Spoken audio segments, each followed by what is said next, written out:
Okay. तो आज का मीटिंग अपना एक एक्स्ट्रा मीटिंग है compare to what we have been normally discussing about Gita.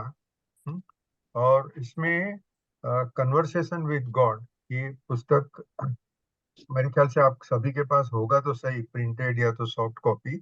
हाँ।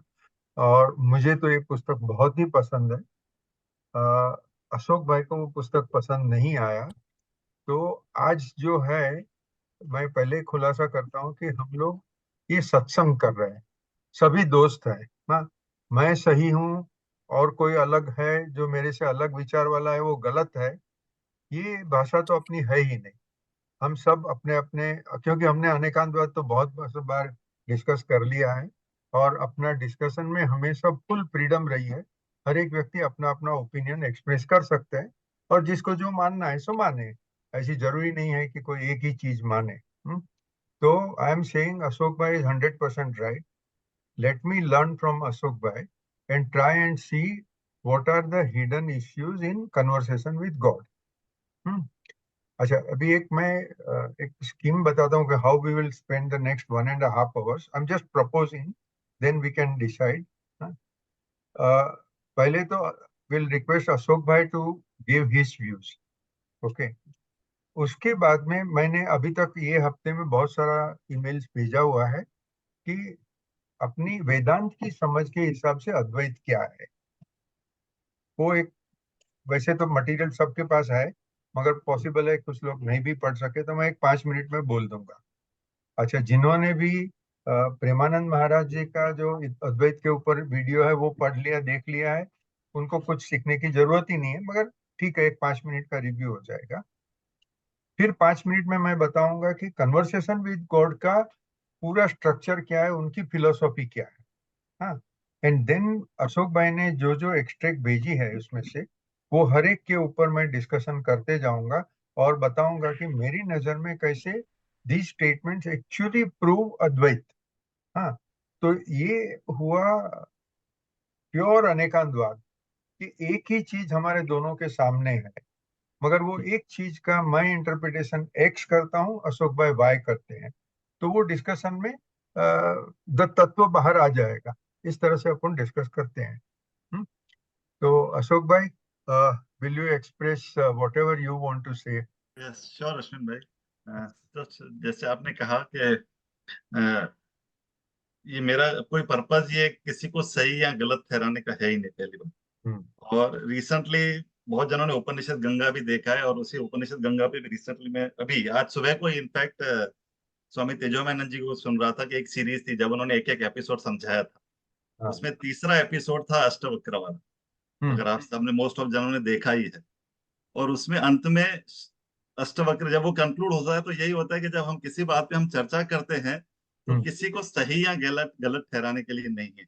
हमारा करेक्ट। वो काम ही नहीं है। अल्टीमेटली ऑब्जेक्टिव एक ही होना चाहिए कि उसमें से हम ज्यादा बेहतर तरीके से इवॉल्व हो सके, और उस नॉलेज को हम एक्चुअली अपना सकें और उसको हम समझ सकें, यही एक ऑब्जेक्टिव है।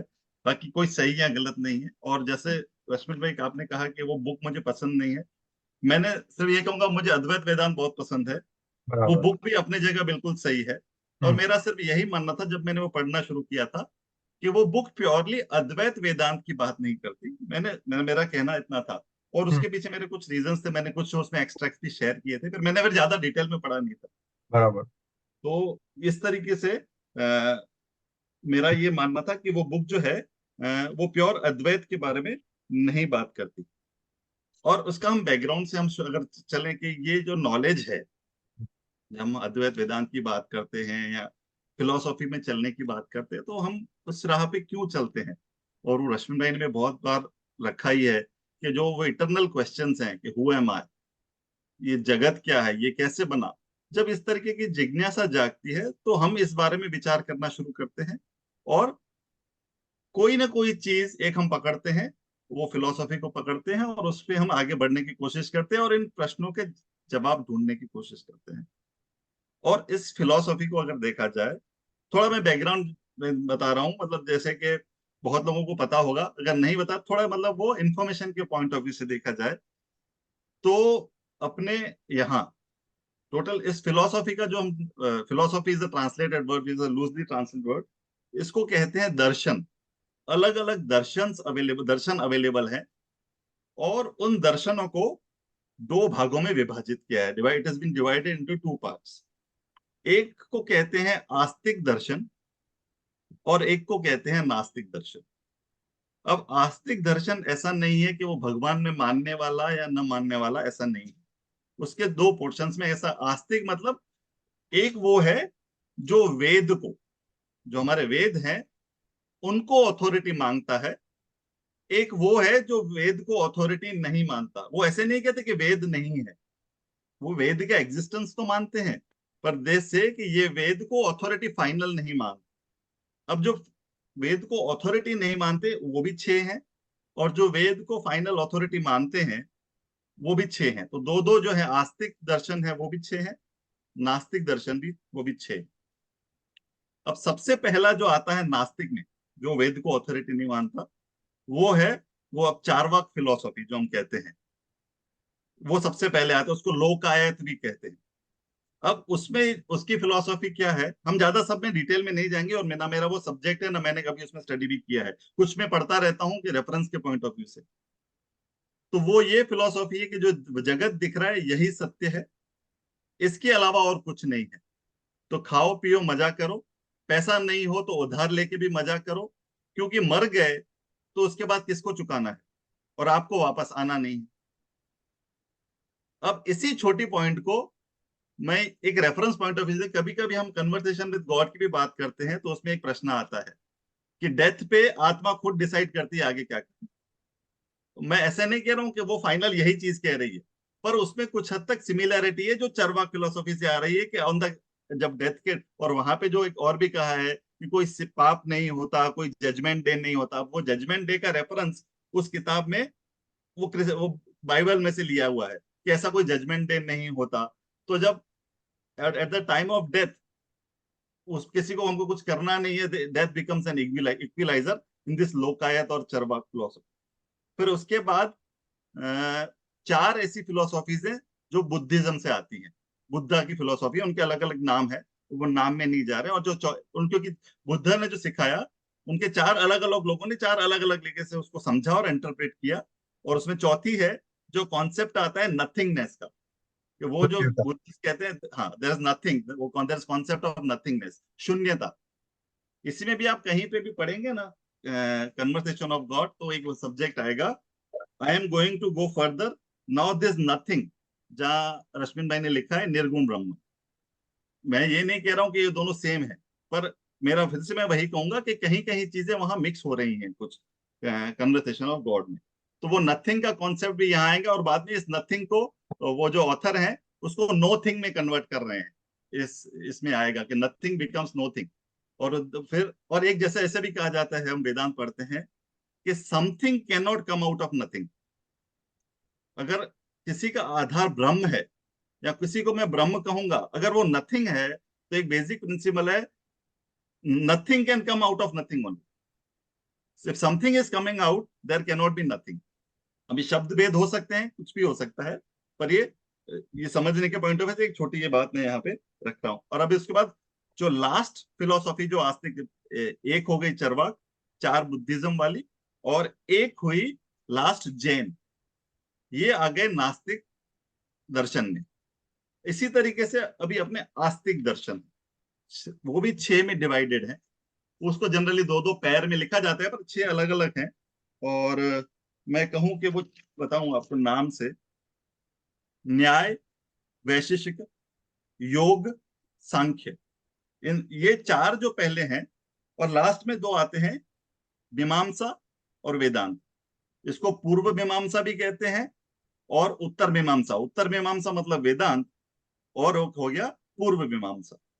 अब इन सबके थोड़ा थोड़ा फर्क है, पर जो पहले चार हुए, न्याय, वैशेषिक, योग और सांख्य, योग पतंजलि योग और सांख्य, इसमें और बाकी के दो, पूर्व मीमांसा और उत्तर मीमांसा में बेसिक डिफरेंस क्या है, कि जो पहले चार हैं, वो जैसे अब लॉजिक की बात हो रही थी, इन्फरेंस की बात हो रही थी, where there is a smoke अनुमान। There is a fire, hmm. वो चार पहले लॉजिक को इंपॉर्टेंस ज्यादा देते हैं। और वो जो उनके रेफरेंस से रिलेटेड जो वेद में मिलता है, फिर वो वेद को उससे सपोर्ट करते हैं। तो ये पहले जो है लॉजिशियंस हैं, पहले जो चार हैं, और बाकी के जो दो हैं वो वेद को पहले अथॉरिटी देते हैं, और फिर बाद में वो मीन्स ऑफ नॉलेज या इन्फ्रेंसेस या जैसे वो डायरेक्टली प्रमाण वो बाद में देखते हैं, पर वो वेद को पहले वेद को प्राइमरी अथॉरिटी देते हैं। उसमें से भी जो पूर्व मीमांसा है वो कर्म कांड को ज्यादा इंपॉर्टेंस देता है और उसके बेस पे है। और जो हम वेदांत की बात करते हैं, वो वेदांत लेटर पार्ट जिसको हम उपनिषद कहते हैं, या वो जो ज्ञान वाली जो जहाँ पे ज्ञान कांड है, उसको वो ज्यादा इंपॉर्टेंस देता है, और उसके बाद वो लॉजिक में जाता है। तो जो हम जो पढ़ रहे हैं वेदांत, वो वेदांत उपनिषद को ज्यादा इंपॉर्टेंस देता है, और उसी में से वो ज्ञान निकला। अब इस वेदांत को भी हम आगे पढ़ें। अब वेदांत तो एक ओवरऑल एस्पेक्ट एक आ गया, उसके अंदर भी अलग अलग जो गुरुजन हुए, जो ज्ञानी हुए, उन्होंने एक अलग अलग अपनी फिलॉसफी दी। अब सबसे पहले हम देखें, it's not in the order of sequence, ये फिलॉसफी पहले भी को एग्जिस्ट करती थी, आज की तारीख में भी को एग्जिस्ट करती है। हम ऐसे नहीं कहते कि एक सही है एक गलत है। जो व्यक्ति जिसका जिस तरीके का स्वभाव है, मेंटल एटीट्यूड है, उसके लिए वो फिलॉसफी अवेलेबल है आज की तारीख में। अगर हम सबसे पहले कहें तो अद्वैत वेदांत जो हम पढ़ रहे हैं, इसको एक्सपाउंड किया आदि शंकराचार्य ने। और जैसे हम पहले भी चर्चा कर चुके हैं कि इसकी जो मेन फिलॉसफी है कि I am one with the supreme, ईश्वर और मैं एक ही हैं, दोनों में कोई अंतर नहीं है। ये मेजर एक इंपॉर्टेंट एस्पेक्ट है जब हम कहते हैं अद्वैत वेदांत। उसके बाद रामानुजाचार्य का हुआ विशिष्ट अद्वैत। वो क्या कहते हैं? I am part of that supreme. विशिष्ट अद्वैत क्वालिफाइड नॉन ड्यूअलिज्म, कि मैं उसका एक हिस्सा हूं, और टोटालिटी में वो है और मैं उसका एक हिस्सा हूं। अब जैसे हम अपने बॉडी के पार्ट करें तो ये हाथ मेरा एक हिस्सा है, और ये अलग अलग हिस्सा है, बन के एक बॉडी बनती है। ये हुआ विशिष्ट अद्वैत। इसके बाद आता है माधवाचार्य जी का द्वैत, तो प्रिंसिपल ऑफ ड्यूअलिटी। उसमें ऐसा दास और उसका भाव है, मतलब जैसे जिसको हम सेवा करते हैं वर्शिप के एटीट्यूड से, कि मैं दास हूं और जो भगवान है वो मुझसे बिल्कुल अलग है, और मेरा काम है उनको सर्व करना। ये आ गया द्वैत में। फिर तीन और हुए जिनके अलग अलग नामों से कहा जाता है, जैसे शुद्ध अद्वैत, वो वल्लभाचार्य ने शुरू किया। अब फर्क हुआ ये हुआ कि द्वैत में जो वहां पे विष्णु जी को महान माना गया, शुद्ध अद्वैत में कृष्ण को महान माना गया। तो वो ये फर्क आ गया शुद्ध अद्वैत में। फिर द्वैताद्वैत एक नया आया, वो शुरू किया निम्बार्काचार्य ने। और उसका जो मेन प्रिंसिपल था कि soul and matter are God yet different. जो जीवात्मा है और परमात्मा है वो दोनों ईश्वर हैं, पर दोनों अलग हैं। ये आ गया द्वैत अद्वैत। फिर एक आ गया अचिंत्य भेदाभेद अद्वैत। ये चैतन्य महाप्रभु जी ने शुरू किया कि इट्स इनकंसीवेबल डिफरेंस है जिसमें, और सिमिलैरिटी है। अरे इनके छोटे छोटे माइनर फर्क हैं, डिटेल में मैंने स्टडी नहीं किया, लेकिन मैं ये जब रेफरेंस के पॉइंट ऑफ व्यू से पढ़ता रहता हूँ। और एक हमारे चिन्मय इंटरनेशनल फाउंडेशन की एक बुक है, अ प्राइमर टू भारतीय दर्शन, तो उसमें से मैंने थोड़ा ये एक निकाला था। अब इसको हम देखें, सबसे पहले जो आदि शंकराचार्य जी ने कहा कि मैं और ये जगत और ईश्वर, ये कौन है, इसका कारण कौन है, या सभी ये एक ही हैं, हम इस फिलॉसफी में मानते हैं। और जो हम अद्वैत वेदांत पढ़ रहे थे तो हम ये फिलॉसफी पढ़ रहे थे। अब इसके बाद मैंने जरा से मतलब एक ब्रीफ में बता दिया कि कौन सी फिलॉसफी क्या कह रही है। जैसे विशिष्ट अद्वैत है, वो पार्ट की बात कर रही है, होल की बात कर रही है। और वो हमेशा है कि जैसे पार्ट है वो होल जितना कभी भी नहीं हो सकता, उसका पावर होल जितना कभी भी नहीं हो सकता। अब यही चीजें अगर हम कन्वर्सेशन विद गॉड पढ़ेंगे तो ये बहुत सारी चीजें वहां दिखेंगी। अब वो छोटे छोटे कॉन्सेप्ट से शुरू करते हैं। वो अनेकांतवाद, जैसे रश्मिन भाई कहते हैं, अनेकांतवाद होना स्वाभाविक है, संभव है, पर वो कब होगा? अपने मन की लेवल पे होगा। जब हम सत्य की बात करते हैं, इस बारे में हम पहले भी एक दो बार लिख चुके हैं कि जब हम सत्य की बात करते हैं तब अनेकांतवाद नहीं हो सकता। उसका एक रीजन है, मतलब कि हम कोई इनकम टैक्स एक्ट पढ़ रहे हैं। अब इनकम टैक्स एक्ट पढ़ते समय सेक्शन 2 में डेफिनेशंस दी हुई हैं। ये डेफिनेशंस फॉलो करके मुझे एक्ट पढ़ना है। अगर मैं कहूंगा कि मैं ये डेफिनेशन नहीं मान रहा, कुछ और मान रहा हूं, तो जो मैं इंटरप्रिटेशन करूंगा सब्सिक्वेंट सेक्शंस के, वहां गलत होने के मेरे चांसेस हैं। अब मैं इसको simple example income tax act का क्यों दिया, कि जहां पे हम सत्य की बात करते हैं, सत्य की बात करें कहें या ट्रूथ कहें, ये जो भी फिर जिन्होंने ये नई अलग अलग फिलोसॉफीज एक्सपाउंड की, अब कोई भी व्यक्ति कुछ कहे तो वो फिलोसॉफी नहीं बन जाती। उस समय मतलब बात ऐसी थी कि उनको प्रस्थात्रय कहा जाए, तीन चीजें, भगवत गीता, उपनिषद और ब्रह्म सूत्र, उनको इन पे कमेंट्रीज लिखनी होती थी और अपनी फिलोसॉफी समझानी होती थी। और जो व्यक्ति फिलोसॉफी समझा लिखता था, साथ साथ प्रकरण ग्रंथ लिखता था कि सिलेक्टेड टॉपिक्स पे कुछ समझाया, रिलेवेंट टॉपिक पे, उसको हम प्रकरण ग्रंथ कहते हैं और वो उनको हम प्रस्थात्रय कहते हैं। इसी तरीके से दिस बुक ऑफ डेफिनेशंस अलग अलग हैं, यहाँ जैसे तत्वबोध है, उसी में आदि शंकराचार्य ही समझाते हैं कि सत्य हम किसको कहेंगे। अब वो कहते हैं, एग्जाम्पल के हिसाब से मैं अनेकांत बात को रेफरेंस का, अनेकांत होना ही है, परसेप्शन हमेशा अलग होना ही है, उसमें कोई वो डाउट नहीं है।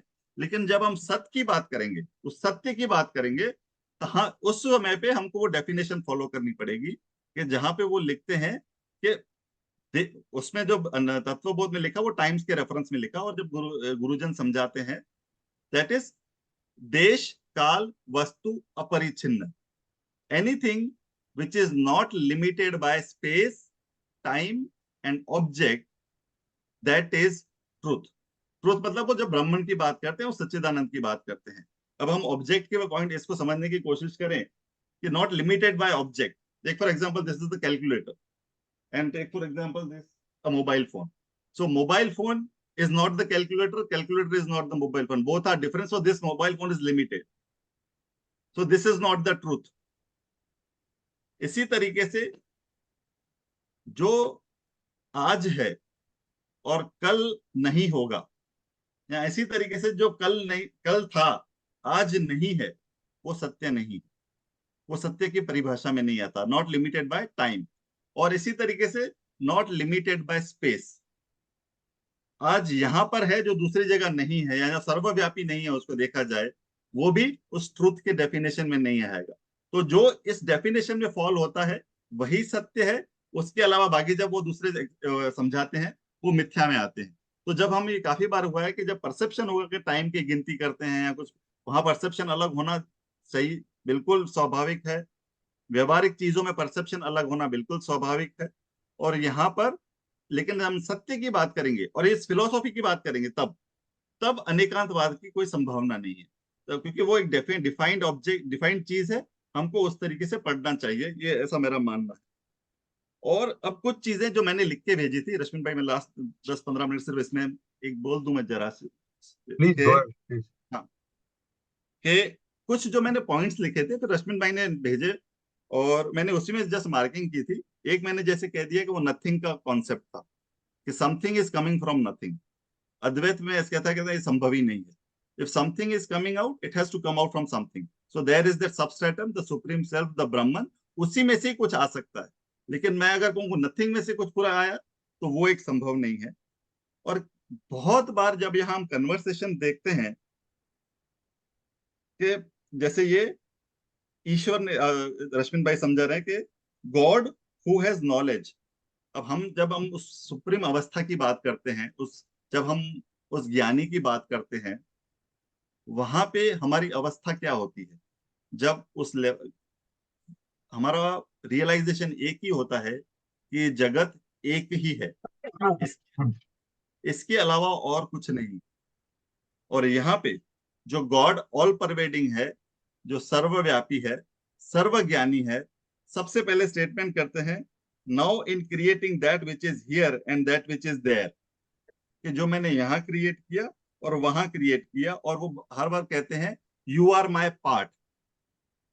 अब बेसिक डिफरेंस यहाँ आता है कि जो हम सर्वज्ञानी है, वो कह रहा है कि मैं हूं और तुम हो। और जब अद्वैत का पहला रियलाइजेशन ये होता है कि मेरे अलावा और कुछ नहीं है, ये एक छोटी सी बात मुझे यहाँ कहनी थी। एंड दूसरा, हम लास्ट टाइम ये भी हमने डिस्कस किया था कि जब हमने वो श्लोक पढ़ा था, पूर्णमदः पूर्णमिदं पूर्णात् पूर्णमुदच्यते पूर्णस्य पूर्णमादाय पूर्णमेवावशिष्यते, कि I am infinite, you are infinite, मतलब if you repeat anything from infinite it's not possible, वो पॉसिबल नहीं है। और इसी तरीके से जब उस सुप्रीम ब्रह्म की, उस भगवान की, जब हम ईश्वर की बात करें, हम उसको डिफाइन भी करते हैं तो उसको अव्यय कहते हैं, कि जिसको हम डिवाइड नहीं कर सकते, जिसको हम अलग अलग विभाजन में नहीं डाल सकते, अलग अलग स्पेस, अलग अलग, जैसे कहेंगे, शायद हम इसी में डिस्कस कर रहे थे किसी और में, कि उस किस, जैसे हम ब्रह्म की बात करें तो उसके एजेस, उसके कोने नहीं हो सकते। कोने क्यों नहीं हो सकते? क्योंकि वो सर्वव्यापी है, तो कहाँ पे कोना आएगा? और यही अगर हम समझते हैं, और यही लैंग्वेज हम कन्वर्सेशन विद गॉड में देखेंगे, तो वो कहते हैं, in rendering the universe as a divided version of itself. हमारा सबसे पहला जो अद्वैत में है कि वो डिविजिबिलिटी पॉसिबल ही नहीं है। जब एक है तो डिविजिबल हो ही नहीं सकता, क्योंकि उसके अलावा और कुछ है ही नहीं। और उसी चीज को फिर रश्मि भाई ने बताया है कि अनंत छोटे हिस्सों में बट गया। ये छोटे हिस्सों में हम जीवात्मा कहते हैं। पर ये ज्ञानी के स्टैंड पॉइंट से हम बात करें तो बंटना तो पॉसिबल ही नहीं है। जब अगर हम ईश्वर, जब यहाँ पे हम ज्ञानी कहेगा तो ज्ञानी की अवस्था देखते हैं, यहाँ जैसे भगवत गीता के दूसरे अध्याय में देखा, जब ज्ञानी की अवस्था है तो उसके लिए दो तो है ही नहीं। और यहाँ पे ईश्वर खुद कह रहे हैं कि मैंने अपने आप को बांट दिया। तो ये एक तो पहले तो वो एक्सपीरियंशियल का भी एक डिफरेंस आ गया, कि जहां पे अद्वैत में कहते हैं मेरे अलावा कोई नहीं। उसके बाद, हाँ, एक सेंटेंस में आ रहा है, my purpose in creating you my spiritual offspring was for me to know myself as God. I have no way to do that save through you. God knows himself through the experience of jiva. अब जब हम अद्वैत की बात करते हैं ना, उसमें दो एस्पेक्ट, एक अज्ञान, एक आ गया ज्ञान, इग्नोरेंस एंड नॉलेज। ये हमने पहले भी किया था, कि हम कोई भी वर्ल्ड के क्रिएशन में हम मोटिव्स नहीं लगा सकते कि भगवान ने इसको क्यों बनाया, इसका जवाब नहीं आता। उसका क्यों, उसका रीजन है, या जैसे हमने कहा था कि कर्म की थियरी भी कभी कभी डिस्कस करते हैं, कि मैं अपने कर्मों की वजह से इस जीवन में हूं। आज जो करूंगा मेरा जीवन, नेक्स्ट टाइम लाइफ मेरी वैसी होगी। अब ये चलता आ रहा है कि मैं जो कर्म कर रहा हूं मेरा नेक्स्ट जीवन वैसा होगा। इससे एक सिंपल स्वाभाविक सा क्वेश्चन आता है, तो मैं जो पुराने कर्म करता आ रहा हूं, तो मेरा पहला जन्म कौन सा था? सबसे पहला जन्म मेरा कहां से आया? वो कैसे क्रिएट हुआ? अब इस प्रश्न में ही इसका जवाब है। अगर मैं कहूं कि मेरा पहला जन्म एक्स था, तो उससे पहले मैं क्या था? मतलब मैं विचार करने के लिए एक थॉट दे रहा हूं, बाद में हम हर कोई विचार कर सकता है। क्योंकि ऐसा कहा जाता है कि इग्नोरेंस की क्या कोई शुरुआत हो सकती है? जब हम कहते हैं कि world itself is an ignorance, या मेरा जन्म ही जो है, या मैं अपने आप को देखता हूँ इस जीवन की तरह, वो ही इग्नोरेंस है, तो क्या इग्नोरेंस की बिगिनिंग हो सकती है? इग्नोरेंस की बिगिनिंग नहीं हो सकती। इग्नोरेंस भी अनादि है। जैसे ज्ञान अनादि है, वैसे इग्नोरेंस भी अनादि है। लेकिन फर्क यह है कि इग्नोरेंस खत्म हो जाता है जब मुझे ज्ञान होता है कि मेरा जन्म ही नहीं हुआ, तो मेरी मृत्यु कहां से होगी। तो जब मैं उस अवस्था पे पहुंचता हूं, तो तब मैं जानता हूं कि मेरा कोई जन्म ही नहीं हुआ। और यहाँ पे, जैसे जिसमें जो भी लैंग्वेज इस बुक में यूज की हुई है, वहां सामने वो गॉड सामने से कह रहे हैं कि मैंने क्रिएट किया है, और ये मेरा पर्पस था अपने आप को जानने। और अगर मैं जब भी मोटिव अप्लाई करूंगा अद्वैत वेदांत में, जब हम ब्रह्म को कहते हैं कि वो निर्गुण है, निराकार है, उसमें कुछ मोटिव्स नहीं है। अब यहाँ पे सबसे पहले लिखते हैं कि this is the reason I have created. और ये अद्वैत वेदांत में ऐसा है ही नहीं। ये इग्नोरेंस है। इग्नोरेंस जब खत्म होता है तब मैं अपने स्वरूप को जानता हूँ। और यहाँ पे गॉड खुद कह रहे हैं कि मैं, this is the reason I have created because I want to know you. तो अद्वैत में मेरे हिसाब से जितनी मुझे समझ है, उसमें कोई मोटिव्स नहीं है। दूसरा, एक जो मैं सेंटेंस पढ़ रहा हूं, there is no way I could have caused all my spiritual children to know themselves as part of me. ये part, partition and division book में बार बार आ रहा है। अब इसको एक तरीके से देखे जाए कि जब यहाँ कह रहे हैं कि भगवान कह रहे हैं कि you are part of me, अब इसी को एग्जाम्पल से हम वेव और ओशन से बहुत बार समझ चुके हैं। अब ओशन वेव को कह रहा है कि you are part of me इस एग्जाम्पल में, but the realisation, the truth is that knowing the wave and the ocean is nothing but the water.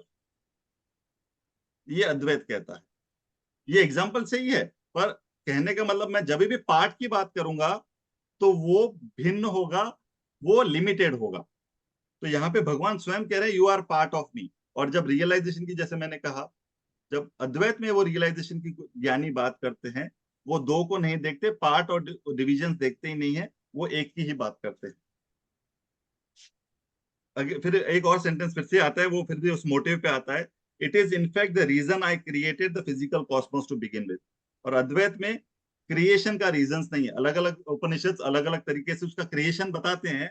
Just हमारी जानकारी के लिए, कोई ऐसा बताता है कि ये वर्ल्ड, ये जो जगत क्रिएट हुआ अचानक एक साथ हो गया, और जैसे तत्वबोध जैसे प्रकरण ग्रंथ है या एक आध और उपनिषद में वो दिखाते हैं कि नहीं, पहले स्पेस हुआ, उस स्पेस के बाद एयर आया, इस तरीके से 5 तत्वभूत आए, फिर वर्ल्ड क्रिएट हुआ। तो इसके दो तरीके से समझाया गया है कि एक बार वर्ल्ड पूरा अचानक आ गया, कुछ उपनिषद ऐसे कह रहे हैं, और कुछ अलग अलग उस फेजेस में, फेजेस मतलब एक एक अलग अलग एलिमेंट्स अलग आए, पर अल्टीमेटली उसका रिलेवेंस मतलब समझ खाली जानने के लिए नहीं है, क्योंकि अल्टीमेटली जानना यह है कि ये वर्ल्ड जो है वो मिथ्या है, वो इसका ओरिजिनल सबस्ट्रेटम तो कुछ और है। बाद में भी ये सेंटेंस फिर से आएगा, this is what God wants, and वो जीवात्मा के रेफरेंस में श्लोक 30 और 31 रश्मिन में लिखा है, पर वो उसका रेफरेंस मेरे हिसाब से कुछ अलग है, पर मैं अभी उसमें नहीं जा रहा। और एक आध बस छोटी बात मैं कह के I will hand over to Rashmin bhai. यहाँ पे ये कहते हैं, every soul was grand, every soul was magnificent, and every soul shone with the brilliance of my awesome light.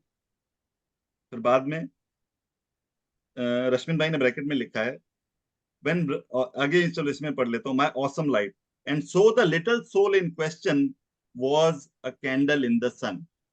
अब हम ऑथर के पॉइंट ऑफ व्यू से इसको देखें, वो कंपैरिजन है सन का और कैंडल का। हम कह सकते हैं कि वो ब्रह्मन की और जीवात्मा की बात कर रहे हैं, पर अगर हम सत्य की बात करें, जब टोटलिटी हम ज्ञानी की अवस्था की जब भी बात करते हैं, हम वो सन और कैंडल कहते ही नहीं है, वो टोटल सन ही है। फिर वो अगर ज्ञानी की अवस्था से, क्योंकि यहाँ तो भगवान कह रहे हैं, अगर ज्ञानी की अवस्था से देखूंगा, अपने हम देखें, तो उसमें कैंडल तो कॉन्सेप्ट है ही नहीं, वो दोनों एक ही हैं। तो दो कैसे हो सकते हैं, एक कैंडल और एक सन। और लास्ट जो रश्मिन भाई ने लिखा है, when Brahman first divided itself into जीवात्मास, all the jivatmas were brilliant and divine as Brahman itself. For a new jivatma, it was impossible to experience anything. मैं वही कहूंगा कि अगर वो ज्ञानी की अवस्था से जब बात होती है, तो डिवीजन पॉसिबल ही नहीं है। और यहाँ पे ईश्वर खुद कह रहे हैं कि मैंने अपने आप को अलग अलग चीजों में विभाजित किया, डिवाइड किया। बस मेरा इसी इसी कुछ पॉइंट्स जो पढ़ने में मुझे थोड़ी ऑड लगती है, इसीलिए मैं कहता हूँ कि मैं जब अद्वैत वेदांत पढ़ता हूँ तो मैं कन्वर्सेशन ऑफ गॉड को इंपॉर्टेंस में नहीं दे रहा। मैं फिर से कहूंगा कि मैं इस बुक को सही या गलत नहीं ठहरा रहा। पढ़ने के लिए इसमें क्या करना चाहिए क्या नहीं करना चाहिए वो बहुत अच्छा। और जैसे मैंने एक आर्टिकल शेयर किया था, क्योंकि मैंने कभी भी रश्मिन भाई को हम काउंटर करें ना तो ऐसे ही नहीं कर सकते, और ना मेरा कोई ऐसा था कि उनको कोई अलग करने की बात थी, बिल्कुल नहीं था। लेकिन जब मैंने लिख दिया व्हाट्सएप ग्रुप के बाद में, फिर मुझे रियलाइज हो कि मैंने कोई बड़ी गलती तो नहीं कर दी। तो मैं उसके बाद मैंने ऑनलाइन सर्च कर रहा था कि क्या कोई मुझे कंपैरिजन मिल रहा है कन्वर्सेशन ऑफ गॉड में और अद्वैत वेदांत। और इंटरेस्टिंगली वो मुझे नहीं मिला, पर एक ही मिला मुझे जो मैंने शेयर किया था, और विच वॉज मतलब अजीब सी लैंग्वेज में उसने लिखा था कि वो दोनों कहीं मैच नहीं होते। क्योंकि कन्वर्स जैसे रश्मि भाई हमेशा कहते हैं, क्योंकि वो ये वेस्टर्न राइटर है, बहुत सारे वर्ड्स, बहुत सारे वो टर्म्स उनके रेफरेंस में नहीं है। पर जैसे हम अद्वैत वेदांत पढ़ते हैं, तो किसी बैकग्राउंड से बताया जाता है कि रियल क्या है, अनरियल क्या है, मिथ्या क्या है। वो सब तो इसमें है ही नहीं, पर वो उसमें हम जा ही नहीं रहे। पर जो लैंग्वेज है, यहाँ जहाँ देखा जाए कि ऑथर जिस तरीके से सोच रहे हैं, वो अद्वैत वेदांत की फिलॉसफी कवर नहीं कर रहे। और बीच में भी अभी लास्ट मैंने आज एक पढ़ रहा था कि जो ऑथर ने पहले कहा था कि this is my conversation with God, और मुझे somebody has spoken over my shoulder and then I have noted down। और बाद में पता चला कि 2000 he himself then contradicted and said कि नहीं, there's nothing like that, and then some I can say that किसी सबकॉन्शियस माइंड में मैंने लिखा है।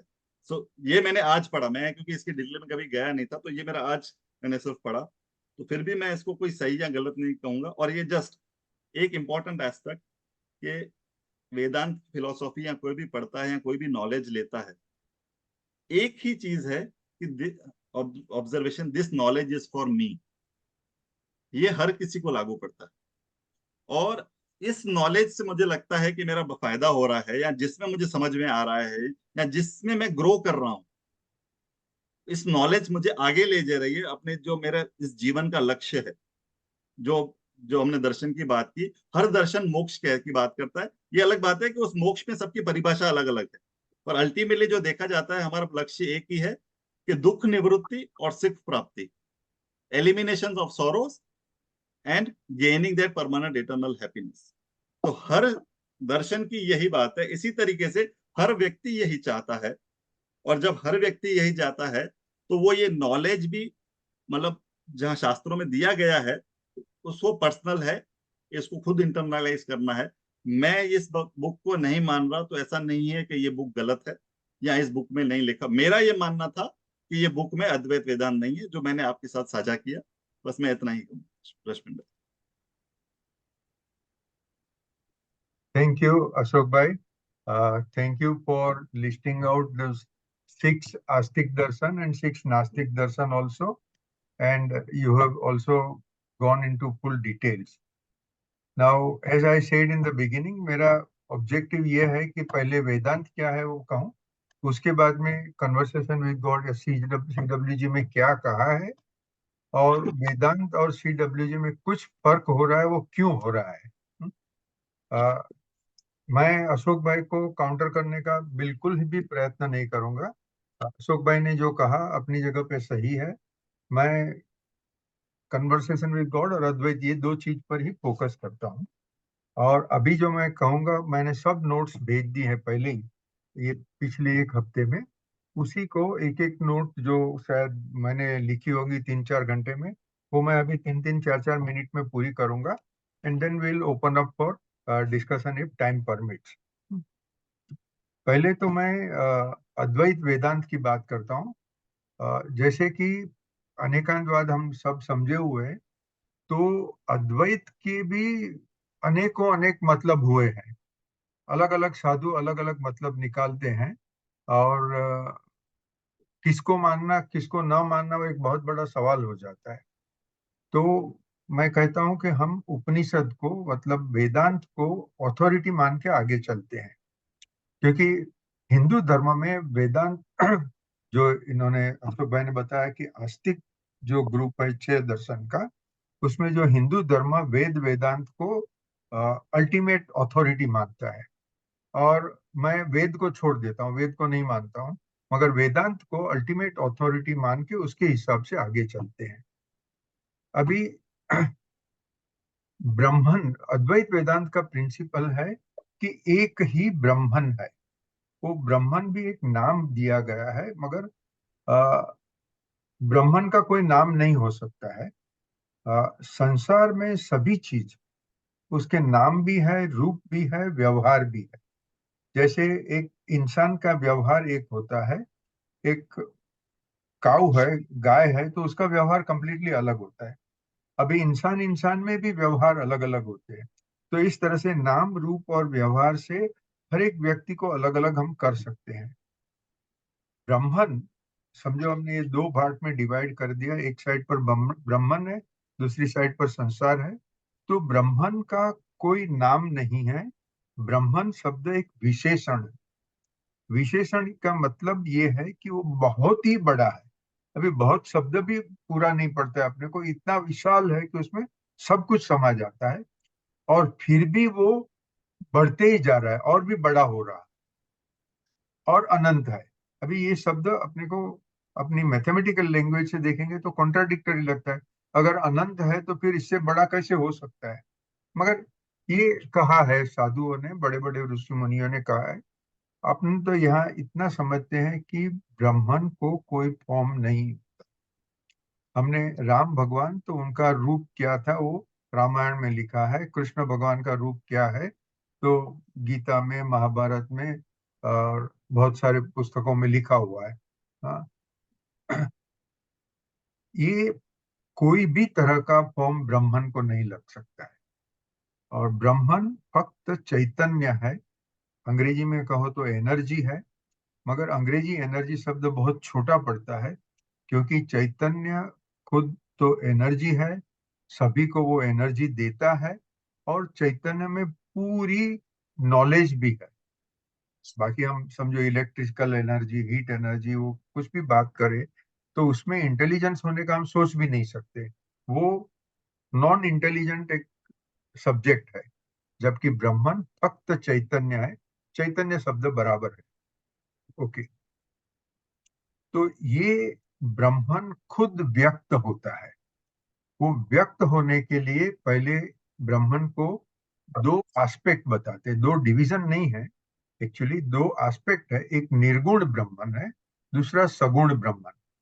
जो निर्गुण ब्रह्मन है वो अपनी मस्ती में मस्त है, उसको और किसी से कोई भी कारोबार नहीं। सगुण ब्रह्मन है, मतलब निर्गुण ब्रह्मन का ही एक एस्पेक्ट है। तो सगुण ब्रह्मन के लिए संस्कृत में सब ये है कि एको अहम बहुश्यामि, मतलब ब्रह्मन ने इच्छा की कि मैं बहुत हूं। फिर एक है एकाकी न रमते, क्योंकि ब्रह्मन एक ही था।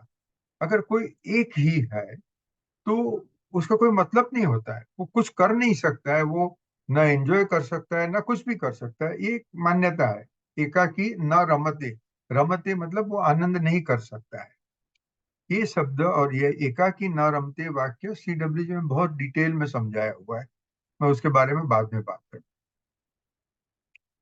अद्वैत के फर्स्ट प्रपोजल हुआ है, जनरली बिलीव्ड, के वेदांत में हुआ है।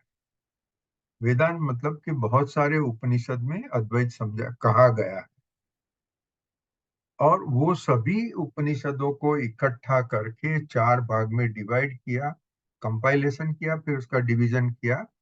वो ऋग्वेद से लेकर अथर्ववेद तक चार डिवीजन जो किए, वो महर्षि वेदव्यास ने किए।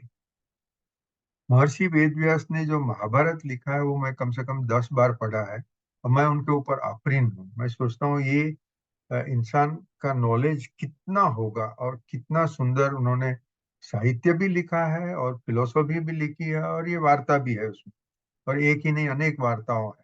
तो आफरीन हूँ। वो महर्षि वेदव्यास 5,000 साल पहले हुए, ऐसा हिंदू साधुओं का मानना है। जो वेस्टर्न लोगों ने बहुत कुछ इसके ऊपर कमेंट्री लिखी है, आ, वो लोग जीसस क्राइस्ट के आगे जा ही नहीं सकते हैं। तो उनका ये मानना है कि अपना जो भी है हिस्ट्री 2000 साल का ही है, रामायण 2000 साल के पहले हुआ, उसके बाद में सब कुछ हुआ। हाँ?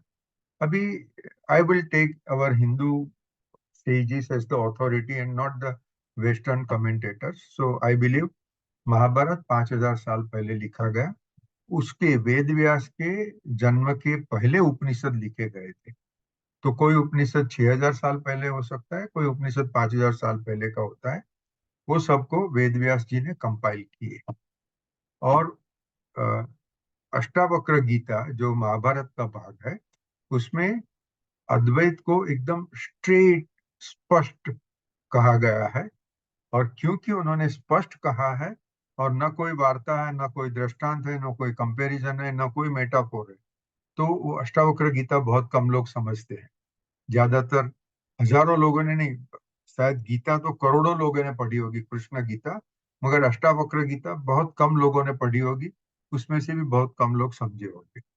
मगर ये सोर्स है, अद्वैत कंसेप्ट का सोर्स अष्टावक्र गीता है और पूरे महाभारत में अलग अलग स्टोरीज में समझा है। फिर महर्षि वेद व्यास ने लिखा है श्रीमद् भागवत पुराण, क्योंकि वो भी एक वार्ता है कि वेद व्यास जी को लगा कि अ, मेरे वेद तो कोई पढ़ने वाले नहीं है और वेदांत तो कोई समझने वाला भी नहीं, तो सामान्य मनुष्य समझ सके ऐसा मुझे कुछ लिखना चाहिए।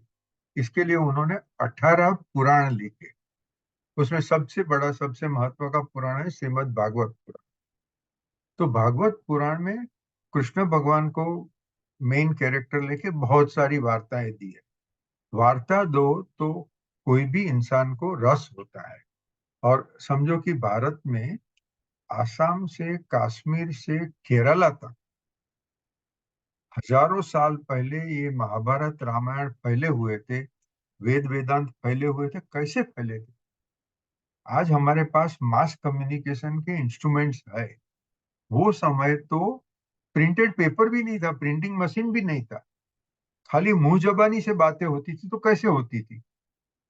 तो ये एक बहुत इंटरेस्टिंग विषय है। मैं तो अभी इतना ही कहूंगा कि हमारे यहाँ अ, भागवत कथा का एक उसूल है। बहुत सारे लोग अच्छे प्रसंग पर कथा कहने वाले को बुलाते हैं और हमारे ब्राह्मण लोग कथा करते करते पूरे भारत में फैल गए। आदि शंकराचार्य केरला के थे, चिन्मयानंद जी भी केरला के थे, और ये लोग हिमालय तक चलते चलते गए जहां से उन्होंने सीखा। हिमालय में भी चिन्मयानंद जी गए तो कहाँ गए? गंगोत्री के ऊपर गए। तो और वो भी पैदल चल के। तो हमारे साधु पुरुषों में एक अदम्य झंखना थी कि मुझे ये सीखना है, और इसके लिए कहीं से कहीं जाते थे। पूरे भारत में हिंदू धर्म का प्रचार हुआ। आ, उसमें पहले वार्ता की, वार्ता के साथ साथ में उन्होंने प्रिंसिपल समझाया। तो श्रीमद् भागवत पुराण में वार्ता के पीछे अद्वैत बताया है। और वो कंसेप्ट पर मैं अभी ज्यादा डिस्कस नहीं करूंगा, मगर इतना मेरी समझ है कि जितनी भी हिंदू धर्म में पूजा होती है, कोई भी कर्मकांड होता है, यज्ञ होता है, उसके श्लोक पढ़ेंगे तो 10 श्लोक होगा तो उसमें कम से कम एक श्लोक आ जाएगा जिसमें बोलते हैं अद्वैत है। अद्वैत है का मतलब क्या? एक चैतन्य है। अभी मैं चैतन्य बोलूं तो बात एब्स्ट्रैक्ट हो जाती है। एब्स्ट्रैक्ट हो जाती है तो पब्लिक उसको सुनने के लिए राजी नहीं। तो इसके लिए हिंदू धर्म में बोलते हैं एक भगवान। हाँ, भगवान है तो you get related to it, we get related to. Krishna भगवान बोला, विष्णु भगवान बोला, राम भगवान बोला, कोई भी भगवान का नाम बोलो तो हम एक अटैचमेंट उसके साथ में मेंटली कर सकते हैं। तो इसके लिए उन्होंने भगवान का कंसेप्ट लाया। चैतन्य एक बाजू छोड़ दिया, वो वेद में वेदांत में रखा। हिंदू धर्म में महाभारत रामायण में भगवान की तरफ से बात हुई और 18 पुराण में भगवान की या देवी देवताओं की बात। कंसेप्ट हर जगह पे है, एक ही ईश्वर है। वो एक ईश्वर अनंत रूपों से व्यक्त हुए। व्यक्त हुए बात हुई तो सगुण ब्रह्मन है, अव्यक्त है तो निर्गुण ब्रह्म। तो सगुण ब्रह्मन जो भी व्यक्त हुआ उसका समेशन करो, और जो व्यक्त नहीं है उसका भी समेशन करो, सम टोटल करो, तो उसे भगवान कहते हैं। अभी इसके लिए मांडुक्य उपनिषद, आदि शंकराचार्य जी ने इसको नंबर 1 बताया। वो मांडुक्य उपनिषद में ये 4 रूप बताए हैं। जो कबीर जी ने कहा है कि 4 राम है। एक दशरथ पुत्र राम है, जिसे हम एक इंडिविजुअल किंग कहो, भगवान कहो, वो एक है। दूसरा है जो घट घट में बैठा, मतलब कि आत्मा। वो आत्मा का नाम भी राम ही है, मगर आपके मेरे हर एक जीव के अंदर जो है वो आत्मा है। और तीसरा है जो पूरे जगत में पसरे हुए हैं, प्रसरे हुए हैं। तो और चौथा जिसके हम बात भी नहीं कर सकते हैं, जो हमारी समझ में नहीं आएगा, और उसको चौथे को मांडुक्य उपनिषद में तुरीय कहा। तो तुरीय एक शब्द ऐसा है कि जो धर्म में सामान्य तरह से बातचीत नहीं होती है, वो खाली वेदांत लेवल की बात करने वाले के लिए ही है। एनीवे, तो भगवान कहो या चैतन्य कहो एक ही है, मगर वो एक अनंत रूपों से व्यक्त हुए। अभी ये चीज ऐसी आती है कि इसके दो तीन चार अर्थ हो सकते हैं। भगवान एक है, मैं उनका व्यक्तव्य हूं, आप सब उनके व्यक्तव्य हो। मतलब कि हम इसी वक्त, अभी हम जहां हैं उसी जगह पे हम भी चैतन्य ही है, मगर फिर भी हम चैतन्य की वर्शिप भी करते हैं, उसकी पूजा भी करते हैं। अभी ये कैसे हो सकता है? अगर मैं चैतन्य हूं तो क्या मैं मेरी पूजा कर रहा हूं? इसके लिए, ये समझने के लिए जैन धर्म में अच्छा सा कंसेप्ट है, जो कंसेप्ट इन्होंने क्रिस्टलाइज किया है, जो हिंदू धर्म में यूज किया है मगर क्रिस्टलाइज नहीं किया है, वो है निश्चय और व्यवहार। निश्चय नय में चैतन्य एक ही है, ब्रह्मन एक ही है, और कोई है ही नहीं। नय, निश्चय नय, व्यवहार नय। नय का मतलब क्या? तो न्यायवाद के ऊपर पूरा पुस्तक है, और वो पुस्तक के 3 पत्ते पढ़ के मैंने रख दिया, अपने समझ में नहीं आया। अपने हिंदुस्तान में इतनी सारी फिलोसॉफी का इतना इन डेप्थ मनन और लिखा पटी हुई है कि बहुत सारी कुछ मुझे समझ में भी नहीं आती। फिर भी जितना मैं समझा हूँ वो मैं कहता हूँ। इनका कहना है, या तो नए की जगह पे, क्या perception is the correct word, एक ही चीज है, उसको हम निश्चय नए से देखें, मतलब एब्सोल्यूट परसेप्शन से देखें, तो सब कुछ, पूरे जगत का पसारा जो है वो राम ही है कहो, या तो चैतन्य ही है कहो, या कृष्ण ही है कहो, या ओशो जरथुस्त्र है, या जीसस क्राइस्ट के फादर है। ओके, जो भी है, भगवान के नाम अनेक दिए हुए हैं। जैसे जो कल्चर है, जो देश है, उधर उन्होंने अपने अपने नाम दिए।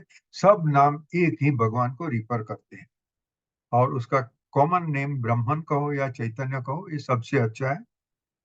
निश्चय नय में ये पूरा चैतन्य का समुंदर, वो समुंदर में वेव्स है, वो समुंदर में आइस है, बड़े बड़े बड़े बड़े आइस ब्लॉक्स है, और उसमें स्टीम भी है, सब कुछ है। चैतन्य के अनेक प्रकार है, अनेक प्रकार से वो व्यक्त होता है, मगर जो भी व्यक्तव्य है वो चैतन्य ही है। ये हुआ निश्चय नय। इसी वक्त साथ में भी व्यवहार नय भी है। व्यवहार नय में मैं अलग हूं, आप अलग है। आप अहमदाबाद में बैठे हैं, आप अमेरिका में बैठे हो, मैं बंबई में बैठे। हमारे नाम अलग है, हमारे रूप अलग है, हमारे व्यवहार।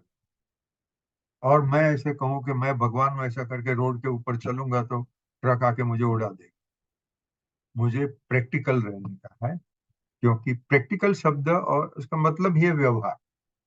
मुझे प्रैक्टिकल होके मेरी सीमाएं, मेरे लिमिटेशंस, ये सब समझ के मुझे संसार में रहने का। तो सवाल ये होता है कि अनंत शक्ति वाले, ओमनीपोटेंट, ओमनीसायंट ऐसे ब्राह्मण को ये लिमिटेशन क्यों लेने की जरूरत पड़ी? ऐसा संसार खड़ा किया। अगर जो ओमनीपोटेंट है उसने चाहा कि मुझे ये चाहिए, तो उन्होंने चाहा, वो हो गया। उसके लिए और कुछ करना ही जरूरत नहीं, ब्राह्मण को कुछ करना नहीं पड़ता, उसने बस जस्ट सोचा और वो हो गया, बात खत्म हुई। सोचने में होने में कोई अंतर भी नहीं। अगर मैं चाहूं कि मुझे एक नई गाड़ी खरीदनी है, तो पहले तो कमाओ, मेहनत करो, टैक्स भरो, उसके बाद में पैसा बचा तो मैं गाड़ी खरीद सकता हूँ।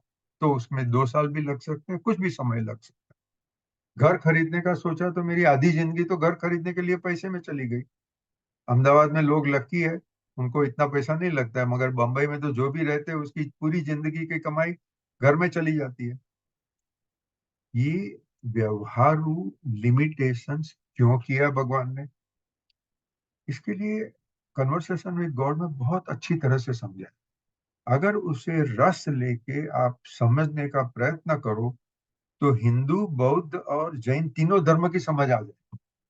अद्वैत वेदांत तो समझ में आ ही जाए, इतनी अच्छी तरह से समझाया है। मगर उनका लिमिटेशन ये है कि ये निश्चय और व्यवहार को उन्होंने अलग अलग बताया नहीं। दो परसेप्शंस है। अनेकांतवाद तो छोड़ो, अनेक वाद हो गए, मगर यहाँ तो पहले तो 2 वाद शुरू करो, निश्चय और व्यवहार। ये भी उन्होंने अलग अलग नहीं कहा। तो कन्वर्सेशन विद गॉड में जो भी लिखा है दोनों मिक्सअप होता है, निश्चय और व्यवहार दोनों एक वाक्य में भी कहते हैं। फिर जब नील डोनाल्ड वॉल्स सवाल करता है कि ये तो आप कॉन्ट्राडिक्टरी बात कर रहे हो, तो भगवान उसे कहते हैं दिस इज डिवाइन डिकोटॉमी। डिकोटॉमी मतलब something which can not B explain, something which can not be understood, और उसको डिवाइन नाम दे दिया। उसी जगह पे अगर हम निश्चय और व्यवहार को समझ लेवे तो बहुत कुछ क्लियर हो जाता है कि दो परसेप्शन से कुछ अलग अलग हो सकता।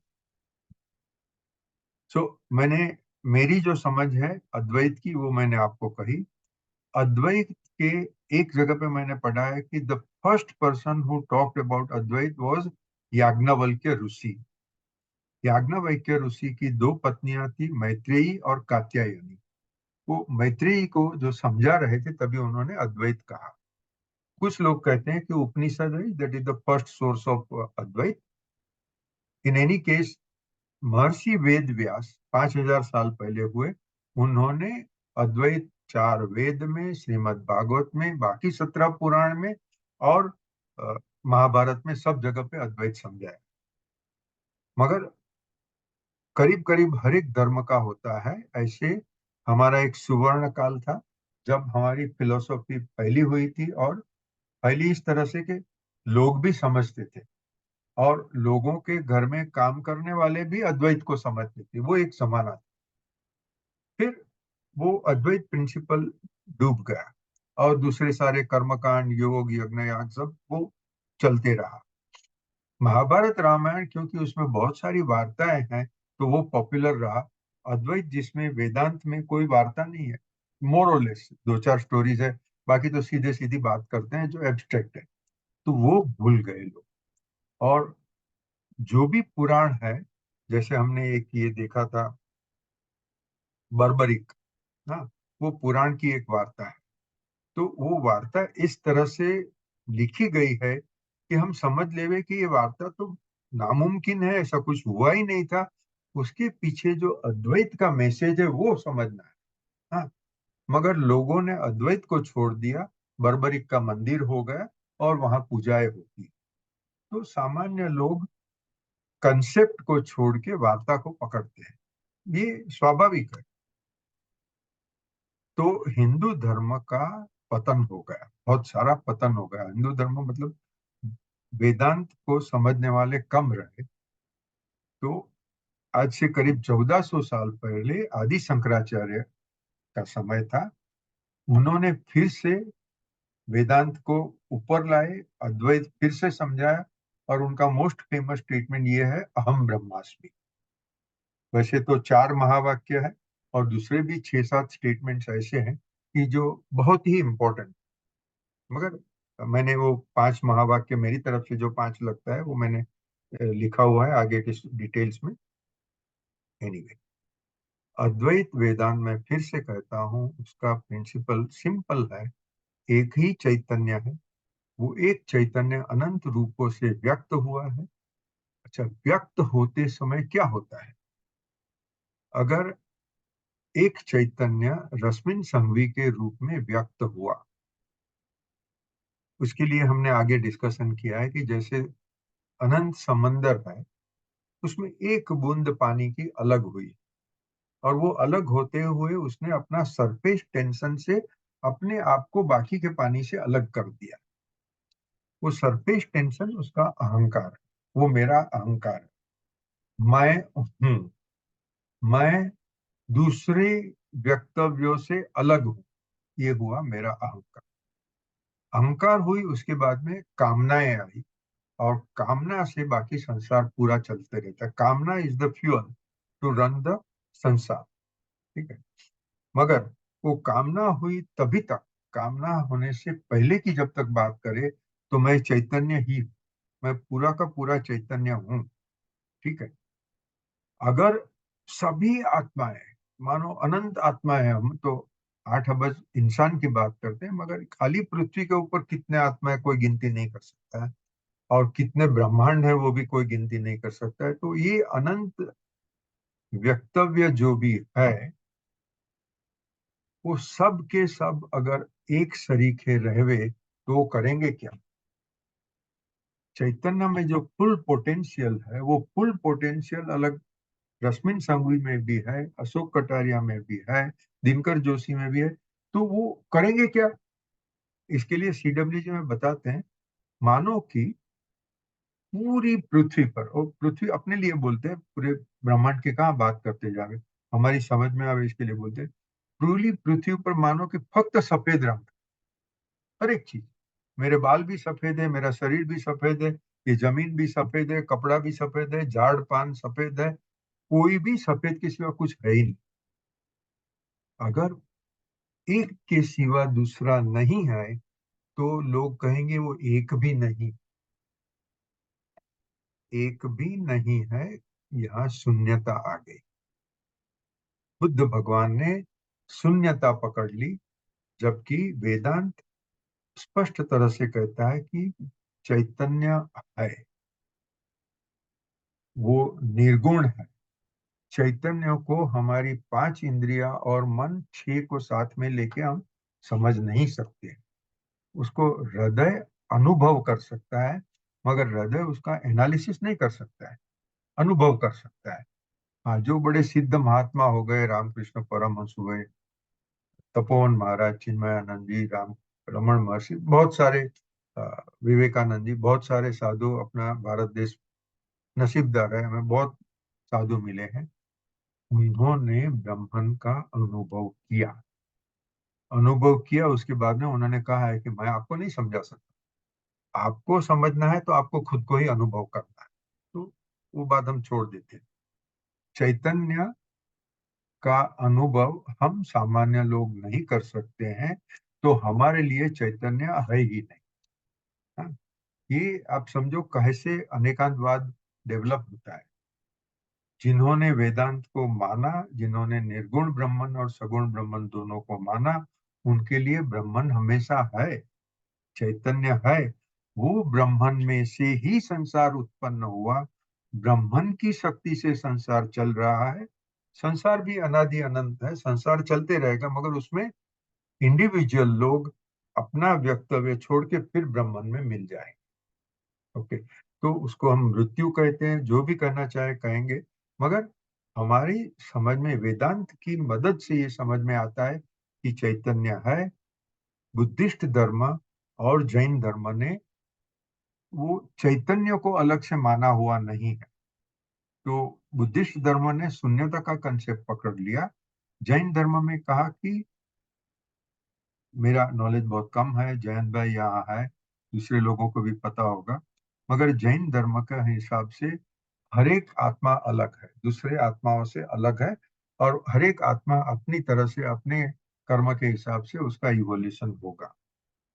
वेदांत कहता है कि आत्मा सो परमात्मा, हर एक आत्मा परमात्मा है, निश्चय नय से, मगर आत्मा व्यवहार नय से अपना संसार में जीवन व्यतीत करते हैं।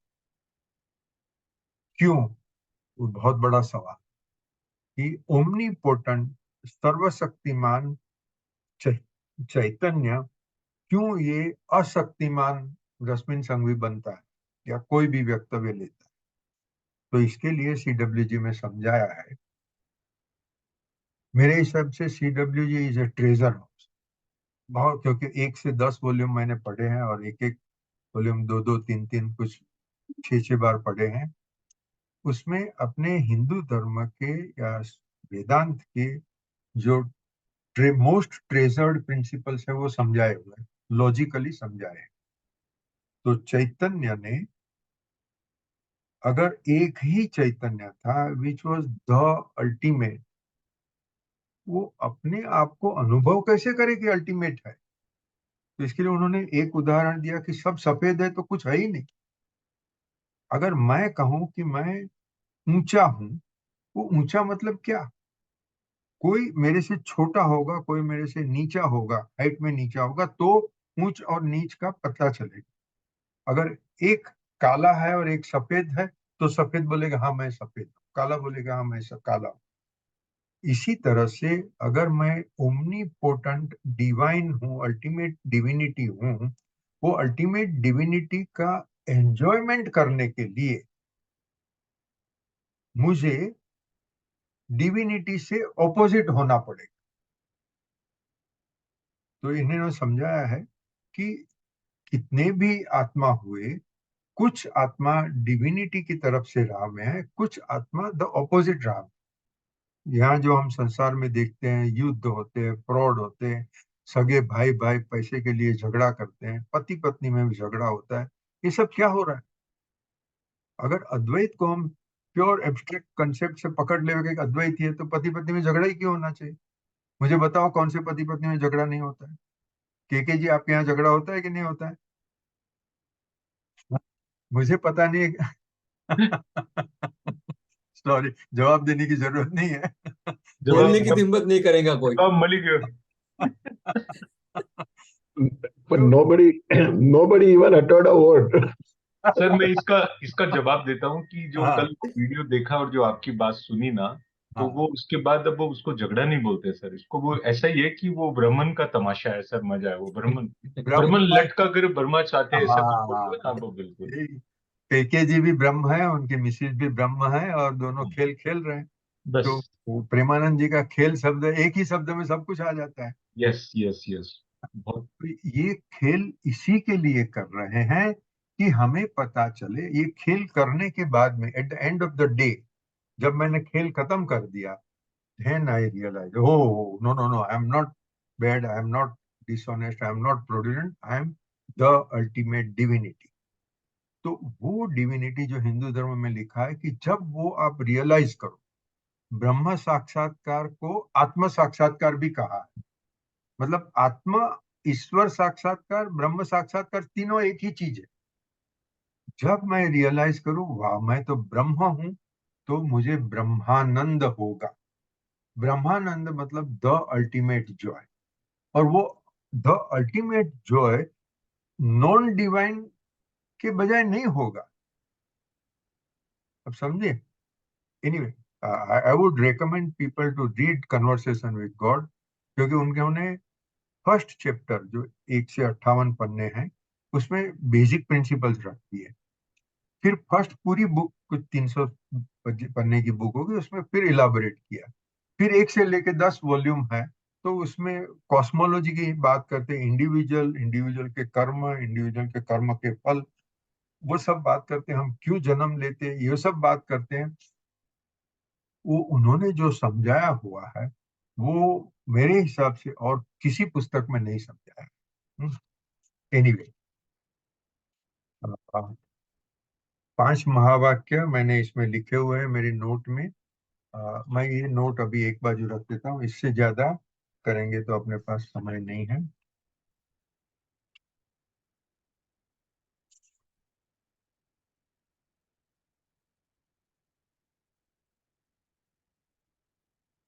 हाँ, ज्ञान का जो महत्व है, मैंने आगे भी हम अपने ग्रुप में डिस्कस किया हुआ है कि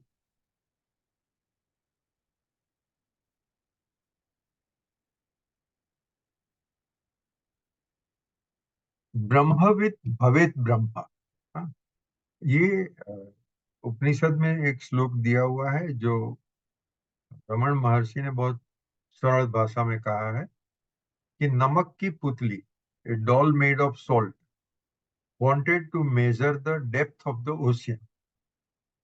तो दरिया की गहराई मापने के लिए वो पुतली दरिया में गई, वो दरिया बन गई, बात खत्म हो गई। हम सब नमक की पुतली जितने छोटे छोटे हैं व्यवहार। हम जब ब्रह्मन को समझने जाएंगे, और जब समझ लिया तो हम ब्रह्म बन गए, फिर हम पुतली नहीं रहे। समझ लेना मतलब हमें जब एक ज्ञान हुआ तो हम ब्रह्म बन गए। दैट इज व्हाट ब्रह्मविद भवेत ब्रह्म कहते हैं। अभी वो ज्ञान कैसे होगा? ज्ञान हुआ तो हम ब्रह्म बन जाएंगे, वो तो बात बराबर है, मगर ज्ञान ज्ञान कैसे होगा?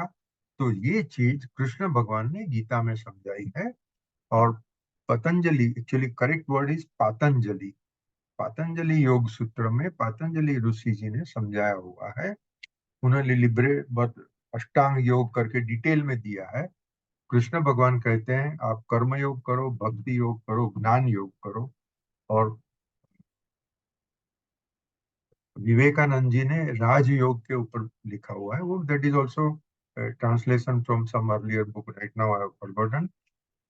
राजयोग करो, चार योग है, चार में से कोई भी करो, चारों का कॉम्बिनेशन करो। मेरे हिसाब से तो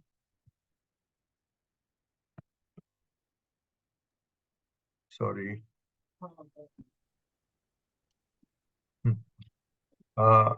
कृष्ण भगवान का कहना यह है कि कोई भी एक योग पकड़ के मत बैठो, सबका कॉम्बिनेशन करो। ये करेंगे तो हमें ज्ञान होगा, तो जब ज्ञान होगा तो बात पूरी। तो सीधे कर्मयोग से भी ज्ञान हो सकता है, साधु बन के ज्ञान योग करके भी हो सकता है, गृहस्थ रह के भक्ति करके भी हो सकता है, गृहस्थ रह के ज्ञान का योग भी कर सकते हो, कुछ भी कर सकते हो। आप ज्ञान कर सकते हो, उपार्जन कर सकते हो, और वो गृहस्थाश्रम में रह के भी कर सकते हो।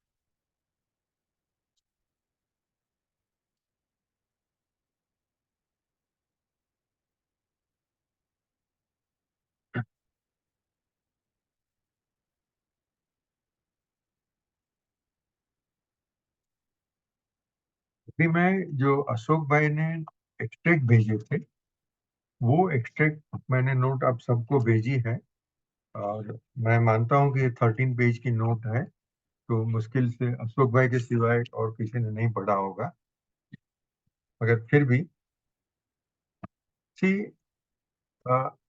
मेरे हिसाब से मूल कंफ्यूजन इसी में होता है कि हमने निश्चय नय और व्यवहार नय समझ लिया।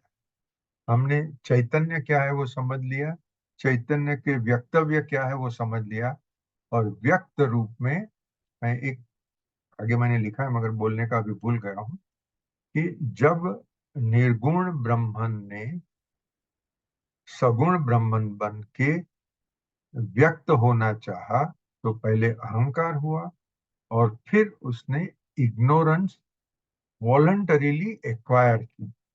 मतलब कि वो भूल गया कि मैं चैतन्य हूं, क्योंकि वो अगर चैतन्य होगा तो उसे कोई मेहनत करनी ही नहीं। जैसे मैंने कहा कि मुझे गाड़ी चाहिए तो मेहनत करना है, मुझे घर चाहिए तो खूब मेहनत करनी है, अरे मुझे भोजन करना है तो भी अ, कुछ ना कुछ तो उसके पीछे मेहनत हुई है। चैतन्य को तो खाली सोचा और बात हो गई, सोचा और बात हो गई, तो कोई अनुभव होगा ही नहीं। अनुभव नहीं होगा तो मैं अल्टीमेट डिविनिटी हूं उसका मुझे अनुभव नहीं होगा। ये अनुभव करने के लिए चैतन्य, ओमनीपोटेंट चैतन्य, सर्वशक्तिमान चैतन्य ने अज्ञान का बूरखा ओढ़ लिया कि मैं ओमनीपोटेंट नहीं हूं, मेरे पावर्स लिमिटेड है। हाँ, ये लिमिटेड होके मतलब मैंने जब एक बार अज्ञान ले लिया तो उसके बाद में सब सरल हो गया। और ये CWG 1 में ही छाती ठोक के कहा है कि तुम खुद ब्रह्मन हो। मैं जो शब्द यूज कर रहा हूँ वो अपने वेदांत के शब्द यूज कर रहा हूँ, CWG में दूसरे टर्मिनोलॉजी यूज की है, मगर बात एक ही कही है। उन्होंने कहा है जब तुम एक आत्मा की तरह अलग बने वॉलंटरीली, और जब तुमने ये अ, विस्मरण किया कि तुम क्या हो, तुम चैतन्य हो, वो भूल गए, उसके बाद में तुम्हें पूरी लिबर्टी थी। अब कोई भी फॉर्म धारण करो और वो फॉर्म के ऊपर आप आगे बढ़ो। बहुत कुछ अच्छा समझा है। मैं एक खास बोलता हूँ कि जैसे यूक्रेन वॉर हुआ, हाँ, एक बड़ी, हाँ नहीं, उसके भी एक सुंदर मैं हिस्ट्री लेता हूँ, स्टोरी नहीं है। 2004 की साल में सुनामी हुई, इंडोनेशिया के पास धरतीकंप हुआ, और उसमें इंडोनेशिया के पास तो भयंकर बड़े वेव्स हुए। मगर वो इंडोनेशिया से आके तमिलनाडु और आंध्र प्रदेश के कोस्ट पर जब वेव्स टकराए, तभी वो 30 से 40 फुट ऊंचा पानी की दीवार बन गई। और पता नहीं कितने लोगों ने ये देखा होगा, जब 40 फुट की दीवार 5,000 किलोमीटर दूर से स्पीड से आ रही है, तो वो दीवार के रास्ते में जो आएगा सब खत्म हो जाता है। तो करीबीरन परमेश्वरन, ये एक इंसान नागपट्टिनम, मेरे ख्याल से वो गांव का नाम था, उधर रहते थे। कितना टाइम हो गया। ये स्टोरी से अपना अद्वैत वेदांत और व्यवहार और दोनों के बीच का रिकन्सिलिएशन बहुत अच्छी तरह से समझ में आएगा, इसके लिए मैं ये स्टोरी कर रहा हूँ। वैसे तो बहुत सारे लोगों का बहुत सारे अनुभव है। मिस्टर परमेश्वरन, उन्होंने नाम परमेश्वरन है मगर क्रिश्चियन थे, ओरिजिनली बेंगलोर के थे। और बेंगलोर से, जैसे हम लोग, मेरा नेटिव प्लेस गुजरात है मगर मेरे पिताजी कमाई के लिए बम्बई आके बसे, ऐसे परमेश्वरन बेंगलोर से निकल के आंध्र प्रदेश के कोस्ट में नागपट्टिनम करके गांव है, उधर जाके रहते थे। इनकी वाइफ थी, वाइफ आई थिंक LIC में नौकरी कर रही थी और परमेश्वरन इंश्योरेंस एजेंट थे। उनके 3 बच्चे थे। एक बार ऐसा हुआ कि बेंगलोर से उनके पूरे सगे संबंधी का 15 लोगों का ग्रुप उनके घर पे रहने को आया। उनका घर मैंने देखा था, एक छोटा सा बंगला था, ground floor plus first floor का बंगला। ठीक है। अभी वो 15 गेस्ट, परमेश्वरन के 3 बच्चे, ये 18 लोग दरिया में नहाने को लिए गए, दरिया में मजा करें। परमेश्वरन कुछ काम के लिए गांव में गए थे। परमेश्वरन की माता जी जो चल भी नहीं सकती थी, वो टेरेस में बैठी। बस उसी समय ये सुनामी स्ट्राइक हो। वो स्ट्राइक हुआ तो 30 फुट 40 फुट ऊंची पानी की दीवार आके पूरे गांव से बह गई। हजारों लोग मर गए। परमेश्वरन को जब पता चला ये क्राइसिस का, वो उस समय पे कहीं बाहर था, वो जब भागे हुए अपने घर की तरफ आया तो उनके 15 गेस्ट मर गए थे, उसके तीनों बच्चों मर गए। एक घर में 18 डेथ। उसकी वाइफ भाग के टेरेस पर चढ़ गई थी, उसकी माता जी टेरेस पर ही थी, तो ये दोनों बच गए और परमेश्वरन बच गया। पूरे फैमिली में खाली 3 लोग बच गए। और वो, उनके साथ हम लोग तो रुके थे अपने बॉम्बे चार्टर्ड अकाउंटेंट सोसाइटी की तरफ से। नारायण वर्मा जी, मैं और कुछ और मित्र लोग, हम लोग सब साथ में, हम कैसे उनको मदद कर सकते वो देखने के लिए गए थे। तो मैं तो उधर उनके पास 2-3 घंटा बैठा था, अच्छी तरह से बातें हुई। तो परमेश्वरन पागल जैसा हो गया। 18 डेथ मतलब क्या, और वो भी सब डेड बॉडी कहीं ना कहीं फेंके गए थे, कोई 1 किलोमीटर दूर, कोई 3 किलोमीटर दूर। और वो पागल जैसा अपने बच्चों को ढूंढता था। एक बच्चा मिला, तीसरा, दूसरा मिला, तीसरा मिला। वो तीनों की बॉडी हाथ में लेके वो भागता फिरता था। वो बोलता था मैं जैसा पागल जैसा हो गया था, मुझे कुछ पता नहीं था क्या करना है क्या नहीं। और वो 3 डेड बॉडी लेके फिर घर पे पहुंचे। सत्यानाश हो गया। उसके बाद में क्या, सत्यानाश के बाद में क्या, पानी तो चला गया, वो तो सब 1 घंटे में सुनामी शांत हो गया। मगर वो सब ताराजी फैला के चला गया। तो परमेश्वरन, उसकी पत्नी ने सोचा कि अपने ऊपर सबसे बड़ी आफत आई कि अपने सब बच्चे मर गए। और कई घर ऐसे हैं कि जहाँ पेरेंट्स मर गए और बच्चे अनाथ है। तो उन्होंने सॉल्यूशन सोचा कि हम अनाथ बच्चों को एडॉप्ट करें, तो हमें बच्चों का प्रेम मिलेगा, वो अनाथ बच्चों को माँ बाप का प्रेम मिलेगा। और हम लोग जब भी गए, हम तो करीब 1 महीने के अंदर गए थे, तभी तक उन्होंने कुछ 10-12 बच्चों को ऑलरेडी एडॉप्ट कर लिया। एडॉप्ट कर लिया मतलब उन्होंने अपना घर को ऑर्फनेज में कन्वर्ट कर लिया और बच्चों को ले लिया। अभी ये परमेश्वरन की story had come in all the newspaper, all television media, globally फैल गई थी, जो इतनी बड़ी क्राइसिस से वो गुजरा था। एंड बिल गेट्स का जो फाउंडेशन है, Bill Gates personally met Parameswaran. He was so depressed when we met him. Nobody helped him by a single rupee. किसी ने, सब ने उसकी स्टोरी पढ़ी और जर्नलिस्ट को बहुत अच्छा लगता है, अच्छी स्टोरी है, मसालेदार स्टोरी है, सबने अपने अपने पेपर में छापी। मगर न्यूज़पेपर वाला कोई स्टोरी देने वाले को एक पैसा तो देता नहीं है। और उन्होंने कुछ 10-12 बच्चों को तो ऑलरेडी अपने घर में ले लिया था, पैसा कैसे निकालेंगे। तभी मैंने उनको कहा था कि Mr and Mrs Parameswaran, please understand, you are doing God's work, God will support you. Bill Gates को गोली मारो, भारत सरकार ने आपको मदद नहीं करी, कोई बात नहीं, और कोई ट्रस्टों ने मदद नहीं की, आप बिल्कुल चिंता मत करो, आपको जो पैसा चाहिए, जो रिसोर्सेज चाहिए, सब आपको मिल जाए। सही मानो वो दोनों इतने डिप्रेशन में थे, इतने दुखी थे, वो मेरी नजर के सामने ऐसे लगा कि जैसे उनमें चैतन्य आ गया। वो खुश हो गए, उनको एक कॉन्फिडेंस बढ़ गया। ये बात को आज 20 साल। आपको अच्छे समाचार दूं, उनका फर्स्ट क्लास ऑर्फनेज हो गया है। उनको ये उम्र में भी और 3 बच्चे हुए, उनके खुद के बच्चे हुए, और तीनों बच्चे अच्छी तरह से पढ़ रहे हैं। उनके ऑर्फनेज में बहुत लड़के लड़कियां आके पढ़ी, ग्रेजुएट हुई, वोकेशनल ट्रेनिंग की, और अपनी अपनी तरफ से इंडिपेंडेंट, स्वतंत्र है। उनके जीवन का जो मकसद था कि हम ऑर्फन बच्चों को लेके उनको आगे लेके जावे, वो पूरा हो।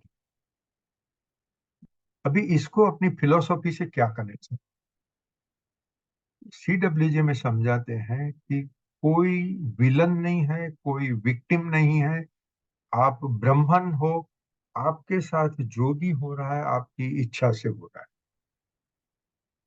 हमने आगे बात की थी कि मणिपुर में रेप हो रहा है, निर्भया गैंग रेप हुआ, यूक्रेन में इतने लोग मर रहे हैं, ये सब क्या हो रहा है? ये समझाते हैं कि जो ओमनीपोटेंट ब्लिसफुल चैतन्य था, उसे उससे कुछ अलग अनुभव करना था। तो मैंने एक और भी स्टोरी भेजी थी सबको, आई एम लाइट।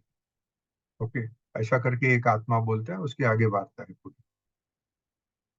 तो हर एक आत्मा, समझो परमेश्वरन के आत्मा ने सोचा कि मुझे कोई क्राइसिस का अनुभव करना, और वो आत्मा के साथ में दूसरे आत्माओं सब मिल गए। उन्होंने सोचा चलो ठीक है, हम एक स्टेज बन रहे हैं, वो स्टेज का एक ग्रुप हम हैं, और हम सब मिलके ये करें। तो circumstances, crisis of your life, everything comes to you as decided by you at atma level, not at जीवात्मा लेवल but at आत्मा लेवल। आपने जो सोचा वो circumstances हो गए। उसके बाद में हर एक जीवात्मा की फुल फ्रीडम है, उसको क्या करना है। मिस्टर एंड मिसिस परमेश्वरन ने बहुत अच्छा सा डिसीजन लिया कि हमें ऑर्फन बच्चों को एडॉप्ट करके हमारे बच्चे जैसे समझ के उनको रखना है। ये उनका एक डिवाइन एक्सपेरिमेंट था, और वो डिवाइन एक्सपेरिमेंट के कारण पे बाद में भगवान ने उनको सब कुछ दे दिया, बच्चे भी दे दिए, फाइनेंशियल रिसोर्सेज भी दे दिया, उनका अच्छा सा ट्रस्ट भी चल रहा है। मगर वो ही नागापट्टी में, और वो पूरे कोस्ट लाइन जो 100-150 किलोमीटर की लाइन थी, सब जगह पे बहुत लोग मर गए। कितने लोगों ने ऐसा सोचा? बहुत कम लोगों ने। जो बहुत कम लोगों ने डिविनिटी का नहीं सोचा, उन्होंने डिविनिटी, मतलब from not being divine to being divine, ये अनुभव नहीं। ये अनुभव मिस्टर एंड मिसिस परमेश्वरन को हुआ, मैंने देखा, बहुत लोगों ने और को देखा, और बहुत लोगों ने ये सोचा कि ये तो क्रिश्चियन है, इसको पैसा मिलेगा तो वो ऑर्फनेज बच्चों को, हिंदू बच्चों को लेगा, उनको क्रिश्चियन में कन्वर्ट कर देगा, हमें उसको मदद नहीं करनी है। बिल गेट्स ने उसे क्यों मदद नहीं किया मुझे पता नहीं है, मगर मदद नहीं की। फिर भी आत्मविश्वास से फक्त ईश्वर पर भरोसा रख के वो आगे चला, और आज सफल हो गया। अभी ये सब चीज सीडब्ल्यूजी में समझाई, वो समझ लेने से हमारे दिल में एक क्लियर हो जाता है कि मेरी जिंदगी में जो हो रहा है उसके लिए मुझे किसी को ब्लेम नहीं करना, ना ईश्वर को ब्लेम करना है, ना सोसाइटी को, ना जो अपेरेंटली विलन लगता है उसको भी मुझे ब्लेम नहीं करना है। मेरी स्वतंत्रता है, मुझे अभी क्या करना है। और भगवान उसे कहते हैं कि तुम्हें क्या करना है, तुम्हें तो यही करना है कि तुम्हें अनुभव करना है कि तुम ईश्वर हो। ईश्वर मतलब क्या? The ultimate divinity. तुम्हें ये अनुभव, वो अनुभव कैसे करोगे तुम? Only when you act divinely. अगर कोई फ्रॉड करते रहा है, कोई गाली गलौज कर रहा है, कोई मारामारी कर रहा है, तो he is not being divine. तो उसे डिविनिटी का अनुभव बहुत सारे जन्मों के बाद में होगा, परमेश्वरन को एक ही जीवन में होगा। ऐसे बहुत सारे लोग हैं जिन्होंने अपने जीवन में डिविनिटी को एडॉप्ट की और डिविनिटी का अनुभव। अभी फक्त एक ही कारण है कि CWG में ये शब्द उपयोग नहीं किया है। वेदांत, अद्वैत, ब्रह्मन, व्यक्त, जीवात्मा, आत्मा, ये सब शब्द हम गीता में से मिलते हैं, उपनिषद से मिलते हैं। ये CWG में सिंपल गॉड शब्द लिखा है और बाकी इंसानों की बात की है, और वो निश्चय व्यवहार के बीच में दोनों बात करते रहते हैं। तो इसीलिए हमें ये हो सकता है, लग सकता है कि अद्वैत की बात नहीं कर रहे। मगर देखो व्यवहार में तो हम देखते हैं कि भाई हम तो अलग अलग हैं, हमारे नाम रूप व्यवहार अलग है, सब अलग अलग दिख रहे हैं। तो वही भगवान कहते हैं कि जब मैं डिवाइड हुआ शब्द जब यूज करते हैं तो व्यवहार व्यवहार नहीं की बोलते हैं। और जब वो कहते हैं कि हम सब एक है, देयर इज अ स्पेसिफिक, मैंने एक और सेपरेट नोट दी है जहां मैंने लिखा है कि अद्वैत शब्द को तो CWG में यूज ही नहीं किया। वो कहते हैं we are all one. We are all one से ज्यादा कैटेगोरिकल अनाउंसमेंट क्या हो सकती है? वी आर ऑल वन मतलब कि अद्वैत। तो वो अपनी इंग्लिश भाषा में, अपना कल्चरल बैकग्राउंड में वो यही कंसेप्ट कह रहे हैं। मगर अगर हम उनका कंफ्यूजन देखेंगे कि निश्चय और व्यवहार का कंफ्यूजन हो रहा है, तो हमें लग सकता है कि ये बराबर बात नहीं कर रहे हैं। अच्छा, किसी ने कमेंट दी है। यस अतुल भाई, यू आर राइट।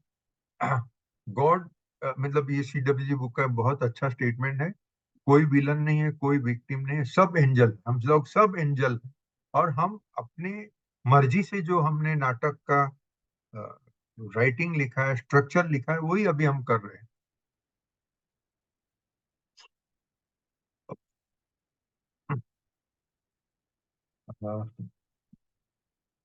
ये हम जो निर्गुण ब्रह्मन और सगुण ब्रह्मन की बातें कर रहे हैं, ये ऐसे शब्द ही इधर यूज नहीं किए CWG में। कर्म का सिद्धांत है या नहीं है? ओके, ये कर्म का सिद्धांत है भी और नहीं भी, ये मैंने आगे समझाया हुआ है कि जैसे अभी बंबई में शाम पड़ी है, जबकि अमेरिका में अभी सुबह हो रही है। अमेरिका में भी वेस्ट में अभी तक रात होगी और ईस्ट में अभी सुबह हो गई। दोनों स्टेटमेंट कॉन्ट्राडिक्टरी लगते हुए भी साथ में सही है। तो कर्म का सिद्धांत निश्चय न्याय में बिल्कुल एप्लीकेबल नहीं, व्यवहार न्याय में है।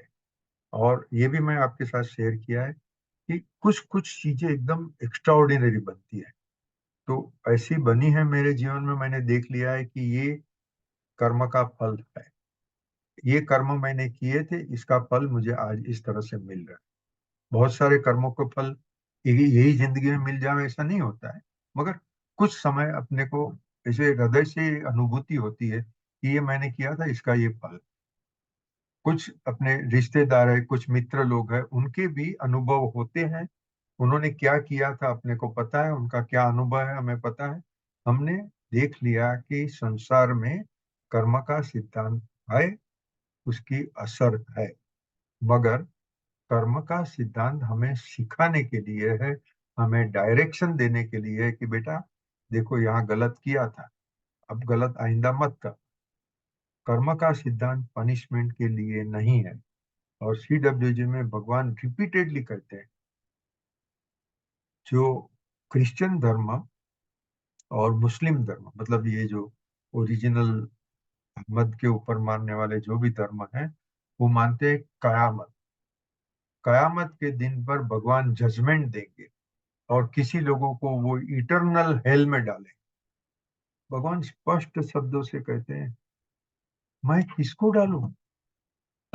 तू और मैं एक हूं। मैं क्या मुझे अपने आप को इटर्नल हेल में डालूंगा? बिल्कुल नहीं। मैं किसे पनिशमेंट करूं? मैं किसे ऑर्डर करूं? बिल्कुल नहीं।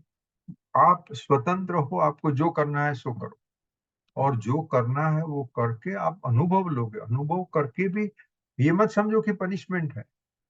कोई भी पनिशमेंट नहीं है। अनुभव करके आपको अपनी ओमनीपोटेंसी का ख्याल आएगा, तभी आप खुश हो जाओगे। बस इसी के लिए अनुभव है और किसी के लिए नहीं। ये ब्यूटी जो CWG की है वो और किधर भी नहीं है, क्योंकि पतंजलि योग सूत्र में अद्वैत समझने का रास्ता बताया। समझने के बाद में क्या, वहां तक तो पतंजलि योग सूत्र पूरा हो जाता है। वेदांत में अद्वैत क्या है बोला, मगर नचिकेता ने 8 साल की उम्र में अद्वैत समझ लिया। फिर क्या, वो फिर क्या उसके बारे में उधर कुछ भी बात नहीं है। न वेदांत में है, न पतंजलि योग सूत्र में है। महाभारत और रामायण ज्यादातर तो व्यवहार में है। तो अगर अशोक भाई को पता चल गया कि अद्वैत ये है, मैं खुद ब्रह्मन हूं, अभी इसी वक्त हूं, अभी क्या, ये अभी क्या, उसका पूरा डिस्कशन CWG में दिया है।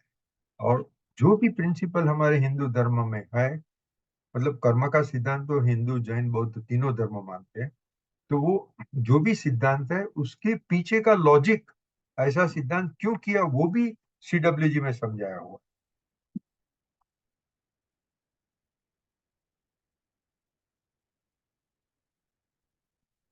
ये जो आई थिंक रामानुजाचार्य या तो माधवाचार्य ने ये शब्द यूज किया है, और गीता में ये शब्द का उपयोग है कि हम सब अंश हैं। अर्जुन एक अंश है और भगवान अंशी है। भगवान के अंश हुए, भगवान अंशी है, उसके सब हम अंश हुए। तो अंश हुए मतलब क्या, डिवीजन हुआ। तो यही शब्द CWG में गॉड यूज कर रहे हैं कि मैंने इतने सारे विभाग कर दिए। मगर वो विभाग कर दिए वो व्यवहारिक भाषा में है, और व्यवहारिक भाषा जो है वो व्यवहार के लिए, वो निश्चय नहीं है, वो अल्टीमेट ट्रुथ नहीं है। संसार मिथ्या है ऐसा जो कहते हैं, और मिथ्या होने के बावजूद तुम्हें संसार में रह के सीरियसली काम करना भी है। अपना अपना कर्मयोग का समझो, जो परमेश्वरन का है। हमने आगे मित्तल पटेल की बात की है, वो कितनी मेहनत करती है, कितना जोखम उठाते हैं। वो पूरी जान का, अपने कुटुंब का रिस्क लेके काम करती है। ऐसे ही अधिक कदम है और बहुत सारे लोग हैं। ये सब तुम्हें ये समझ के करने का है कि मैं ब्राह्मण नहीं, मैं एक लिमिटेड पावर वाला व्यक्ति हूँ। वो व्यक्ति मुझे कर्म कर रही हूँ या कर रहा हूँ, वो कर्म करने से अनुभव मिलेगा।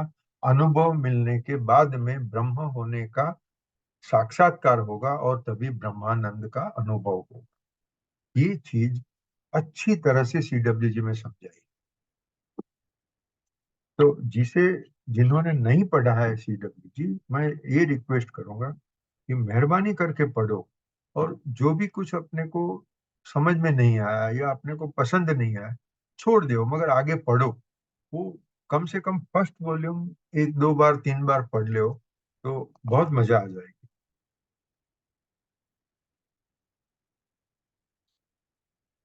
क्या टाइम हुआ? Okay, we already. हाँ, ये एक अच्छी सी चीज यहाँ कही है। मैं 2 3 स्टेटमेंट खाली करके फिर छोड़ दूंगा। अ, ब्रह्मन में सब कुछ समा गया, चैतन्य में सब कुछ समा गया। ये बहुत कम साधुओं की ताकत है, हिम्मत है कि ऐसा बोले। क्योंकि ब्रह्मन में राम और रावण, कृष्ण और कंस, कौरव और पांडव सब समा जाते हैं। और ब्रह्मन की जगह पे जब भी हमने ईश्वर शब्द उपयोग किया, उसका मतलब है भगवान में, ईश्वर में खराब भी, जिसे हम इविल कहते हैं, शैतान कहते हैं, वो भी आ गया। और जिसे हम साधु कहते हैं या तो बहुत अच्छा डिवाइन कहते हैं, वो भी सब इसी में आ गया।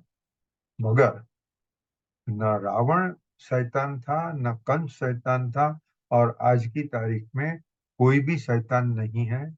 सब के सब एंजल है। अभी ये स्टेटमेंट कैसे मानोगे? ये तभी मानोगे जब हम समझेंगे कि संसार तो खेल है। वो खेल है, उसके पीछे जो उसके एक्टर्स है, वो एक्टर तो हर एक के हर एक एंजल। और इसी के कारण ये अगर समझा, तो हम ये बात समझ सकते हैं कि न राग करो न द्वेष करो। राग फक्त ईश्वर का होगा। यहाँ राग मतलब प्रेम नहीं करने की बात नहीं करते, प्रेम तो पूरे संसार से करो। मगर राग मतलब एक अटैचमेंट, ये मुझे चाहिए, ये मेरा पोजेशन में चाहिए, ऐसा भी मत करो, और किसी का द्वेष भी मत करो। ये तो अगर हम इसके कहें कि एक खेल है तो ही ये हो सकता है। अभी मैं एक चीज बताता हूँ, इसमें लिखा है, this is why the act of rejoining the whole, returning to God, is called remembrance. मतलब हम जब हिंदू धर्म में या जैन धर्म में कहते हैं कि मैं एक अभी तो जीवात्मा हूँ, मैं लिमिटेड हूँ, जब मुझे आत्म साक्षात्कार होगा तभी जो आनंद होगा, तभी जो स्मरण वापस होगा, उसकी बात यहाँ करते हैं। ये कहते हैं कि all of you is equal to all of me. इसका मतलब क्या? ये स्पष्ट अद्वैत का स्टेटमेंट है। Your job on earth therefore is not to learn because you know everything, but to remember who you are. You have to understand your swaroop. स्वरूप शब्द जो है, जो वेदांतिक स्वरूप का शब्द है, कि आप खुद ब्रह्मन हो, आपका रूप, आपका स्वरूप ब्रह्मन। उसका हमने सांसारिक भाषा में स्वरूप मतलब सुंदर ऐसा कर लिया, वो गलत बात है। मतलब या तो वो अपनी जगह पे ठीक है, वेदांतिक भाषा में स्वरूप मतलब कि आप ब्रह्मन हो। And to remember who everyone else is. आप खुद ब्रह्मन हो, उसके साथ में तत्त्वम असि वो भी साथ में ही आता है। संसार में जो भी है सभी कुछ ब्रह्म। इसमें जो सनातन सवाल है, मैंने एक नोट अलग से भेजी है, वो सब सनातन सवाल CWG में दिए हैं और सबके जवाब भी दिए हैं।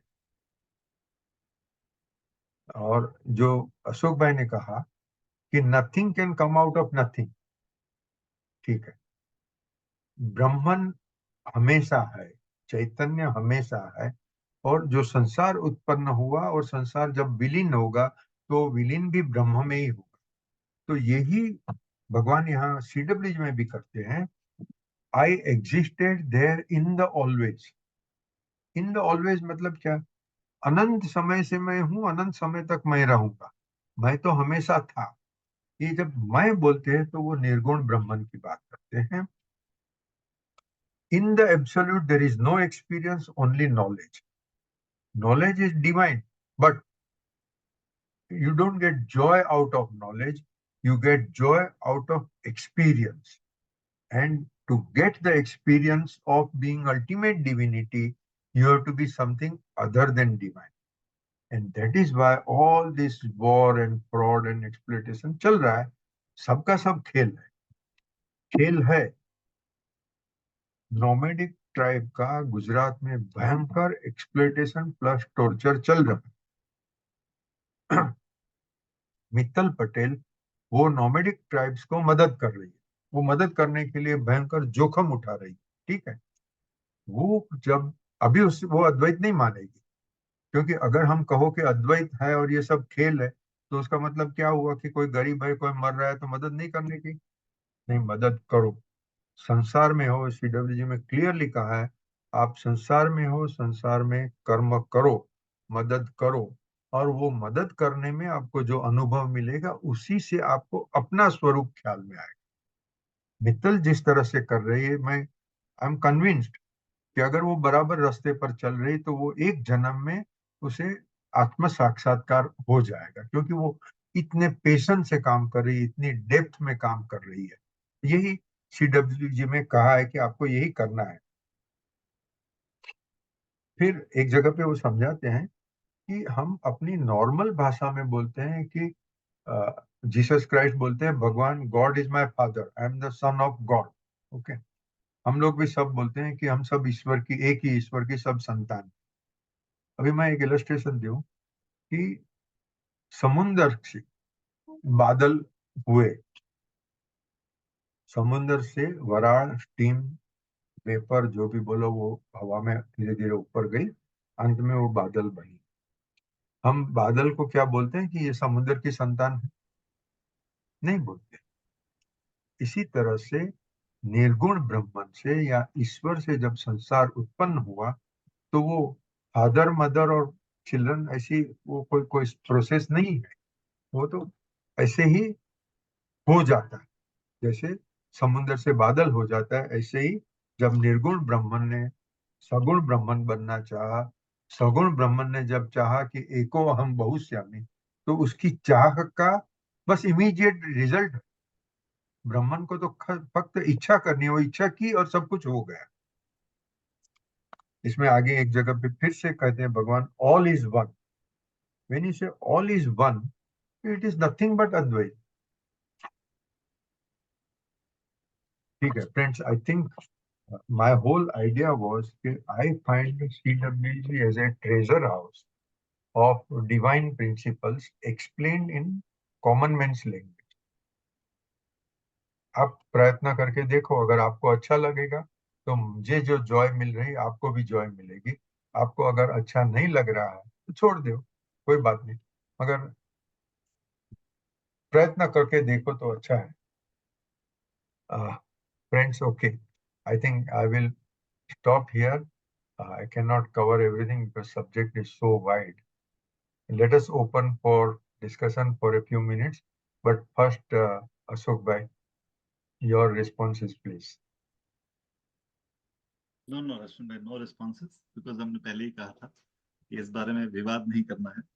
आपको जो कहना था कह दिया, मुझे जो कहना था कह दिया। Let's stop it there and there is no point in actually इस बात में ज्यादा वो करने का। हम भगवान की मतलब कृपा है कि हम ये पढ़ रहे हैं और समझ रहे हैं, इससे बड़ी और कोई चीज नहीं। और आप सिर्फ एक ही चीज कहूंगा कि जैसे आपने कहा ना कि बहुत सारे वो अ, इस ज्ञान आने के बाद बहुत सारे शास्त्र कुछ कहते नहीं है।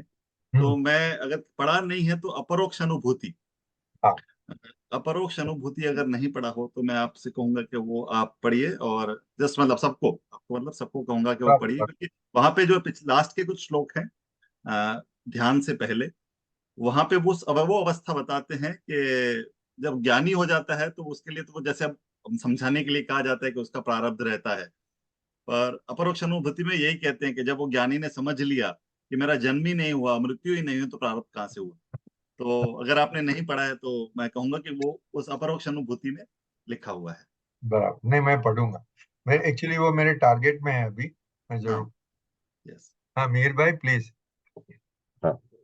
What I find is that there is an unintended similarity between what you said about this, Minni Putri, Saltni Putri, which मीठा नहीं gets बोलते। dissolved in the ocean, and what Ashok ji said, that, can is nothingness may say whether you can get anything. Now there's one question whether nothingness is equivalent to nothing, because from the nothingness is what you get. And there I am reminded of the story or the experience my aunt had.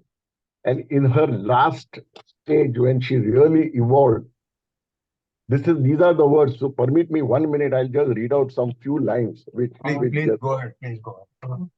I'll just what she says is, બ્રહ્મ બ્રહ્મ બ્રહ્મ બ્રહ્મ લોપ થયો આ નાદ પણ હવે શાંતિ શાંતિ પરમ શાંતિ શૂન્ય શૂન્ય શૂન્ય શૂન્ય રહ્યો નહીં કઈ ભાસ શૂન્ય શૂન્ય શૂન્ય શૂન્ય આનંદ આનંદ પૂર્ણ આનંદ આનંદ આનંદ સતચિત આનંદ સોહમ કરતા પૂર્ણ થઈ હું આજ પૂર્ણ રૂપે પૂર્ણ કરીને પૂરા હું કાજ સોહમ કરતા આનંદ થયો અપાર આનંદનો પણ લોપ થયો રહ્યો સોહમનાદ નાદ પણ થયો બ્રહ્મ બ્રહ્મમય આકાશ. So from, all the, I mean, there are many who may not know the background, but she had lost her only son, and then the departed son started talking to her and evolved her to this spirituality. And she was attached to that talking, conversation, and even son after he died. But at one point, she realizes that everything is Brahma. And from there, she just detaches herself and says, "Ke હવે કશું જ નથી. Nothing koi attachment, nothing kai Brahma. There's just calm, quiet." And that, I believe, is the point of her evolution. Correct. But I will just add one clarification which I have said, but I'm just adding one. जो nothing शब्द है जो CWG में भी use हुआ है, that represents अव्यक्त। अव्यक्त એટલે કે નિર્ગુણ બ્રહ્મ। નિર્ગુણ બ્રહ્મનને આપણે કોઈ સમજી નથી શકવાના, અનુભવી નથી શકવાના. With our 5 senses and mind we cannot understand it, we cannot experience it. तो जो जिन्होंने वो निर्गुण ब्रह्मन को पाया नहीं, वो कहते वो शून्य है, तो वो है ही नहीं. अच्छा, अगर मुझे कुछ दिख नहीं रहा है, मेरी 5 इंद्रिय से मैं कुछ देख नहीं रहा हूँ, तो उसे मैं वो है ही नहीं ऐसे बोल दूं तो वो मेरी लिमिटेशन है. तो शून्यता का जो सिद्धांत होगा, शून्यता शब्द जिन्होंने भी यूज किया है, इट रिप्रेजेंट्स एक्चुअली निर्गुण ब्रह्म, थिंग एल्स. और निर्गुण ब्रह्म तो है, वो चैतन्य है, और वो चैतन्य में से ही पूरा संसार उत्पन्न हुआ. Just one more sentence. One, I think, deviation probably the Western philosophy did was through this surrealistic and Nietzsche's words called nihilism, Yeah. where they considered that in a very negative sense, that there is nothing except for pain that you have inflicted upon yourself, but it was in a very negative sense. So that's where I would end. Actually, this concept of Advaita Vedanta is such that there can be 1000 views on it. So it's okay. Let there be. Yes, anybody else wants to make any observation, comment, response? Atul, are you there? Nitin, अभी तो अपना video चालू कर दे होगा.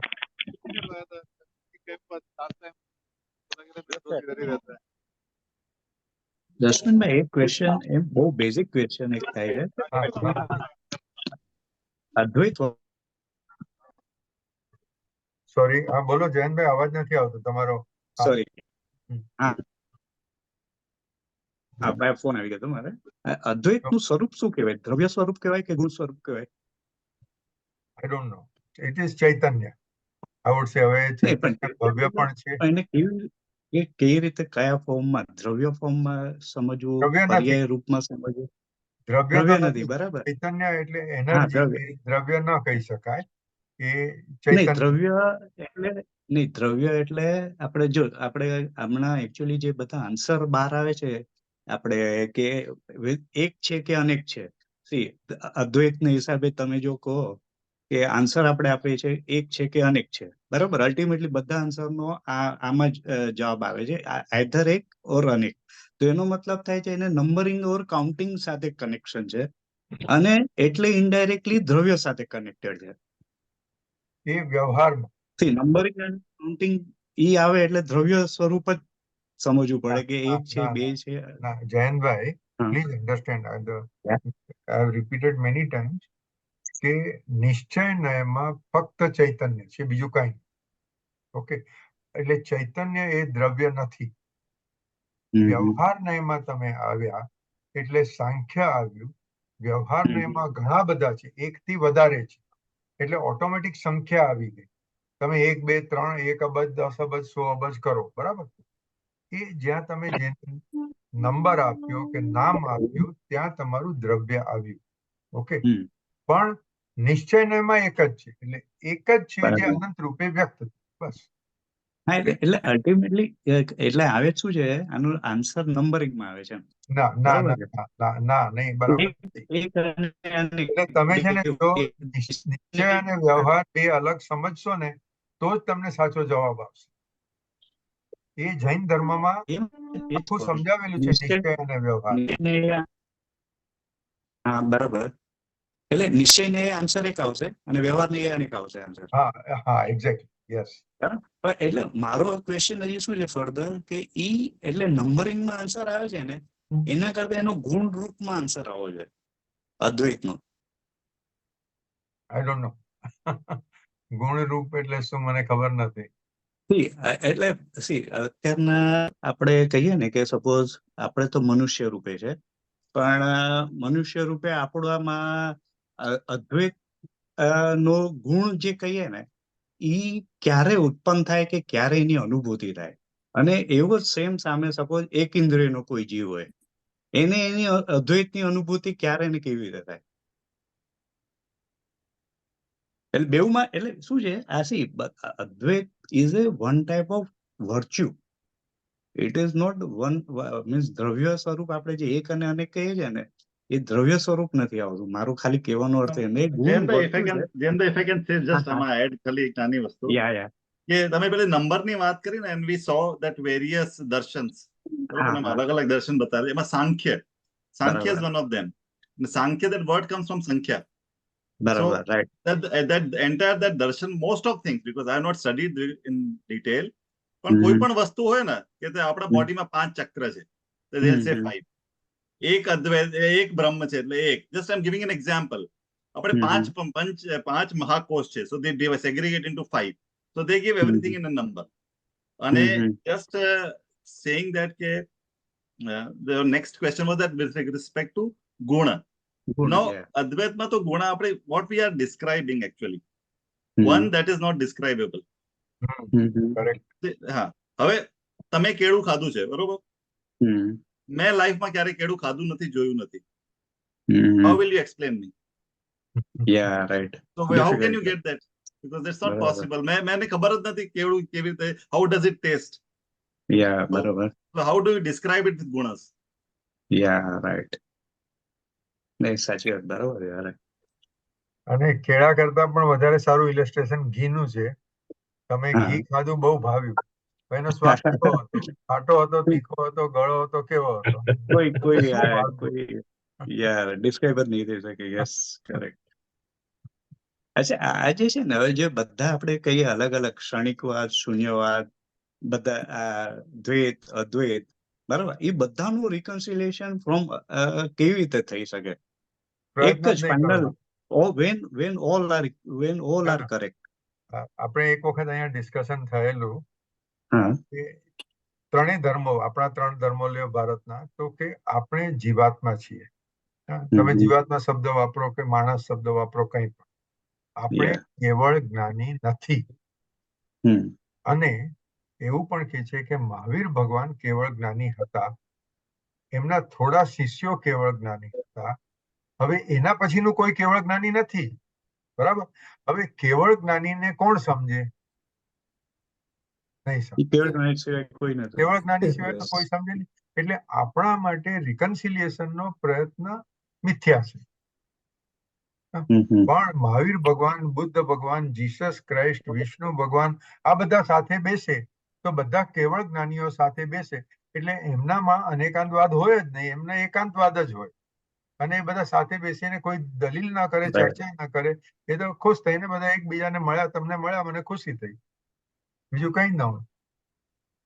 અને આની સામે એક જ પ્રશ્ન, જયંતભાઈ, what do we achieve after reconciliation? What do we achieve after this reconciliation? એક કહીએ ને અલ્ટિમેટ છે ને, સી આ બધા ડિફરન્સ ઓફ ઓપિનિયન જે છે ને, એ સેટલ થવા જોઈએ. C ultimate there is one truth only. આ બધાની પર્સપેક્ટિવ અલગ નહીં, પર્સપેક્ટિવ બધાના અલગ છે, પર્સપેક્ટિવ બધાના અલગ છે. પણ હવે જો આપણે કહીએ ને કે સી જે બ્લેક છે એ બ્લેક છે, વ્હાઈટ છે એ વ્હાઈટ છે, એટલે પણ તમે કઈ સાઈડ થી જુઓ છો એને લીધે આન્સર ડિફરન્ટ આવે છે.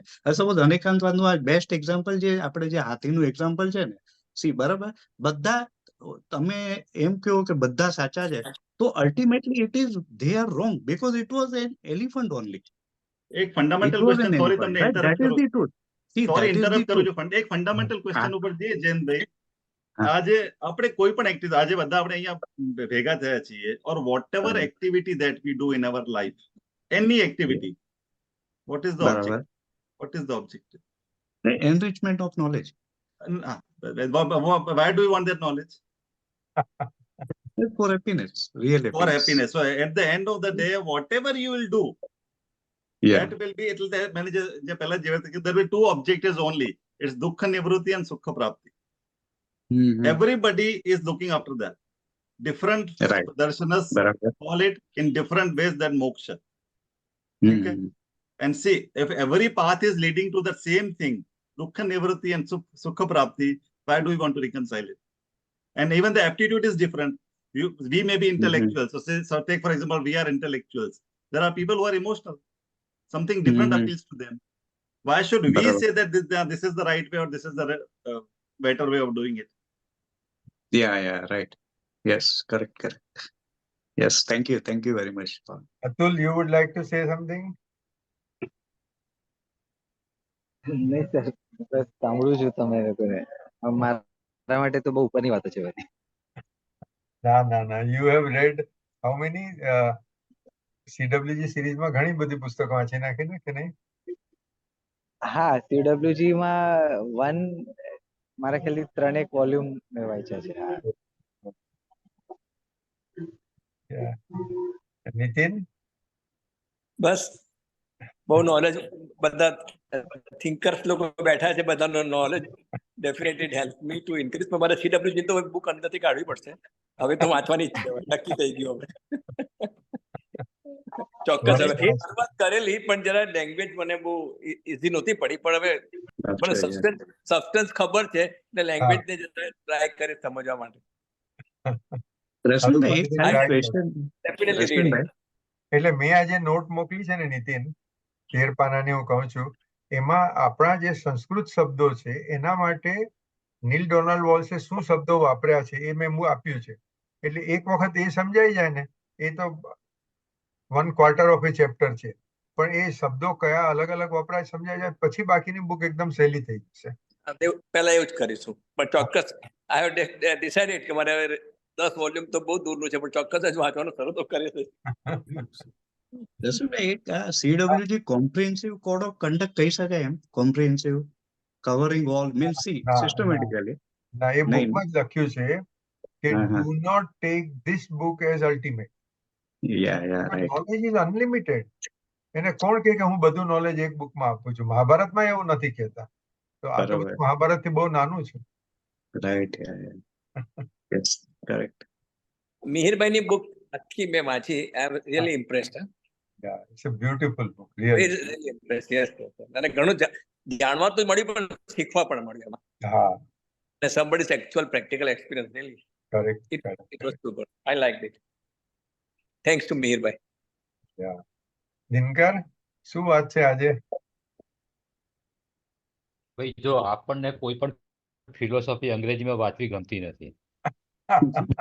મારે એવું છે, મને બી નથી એટલે ભાવતું. CWG હું વાંચવાનો નથી.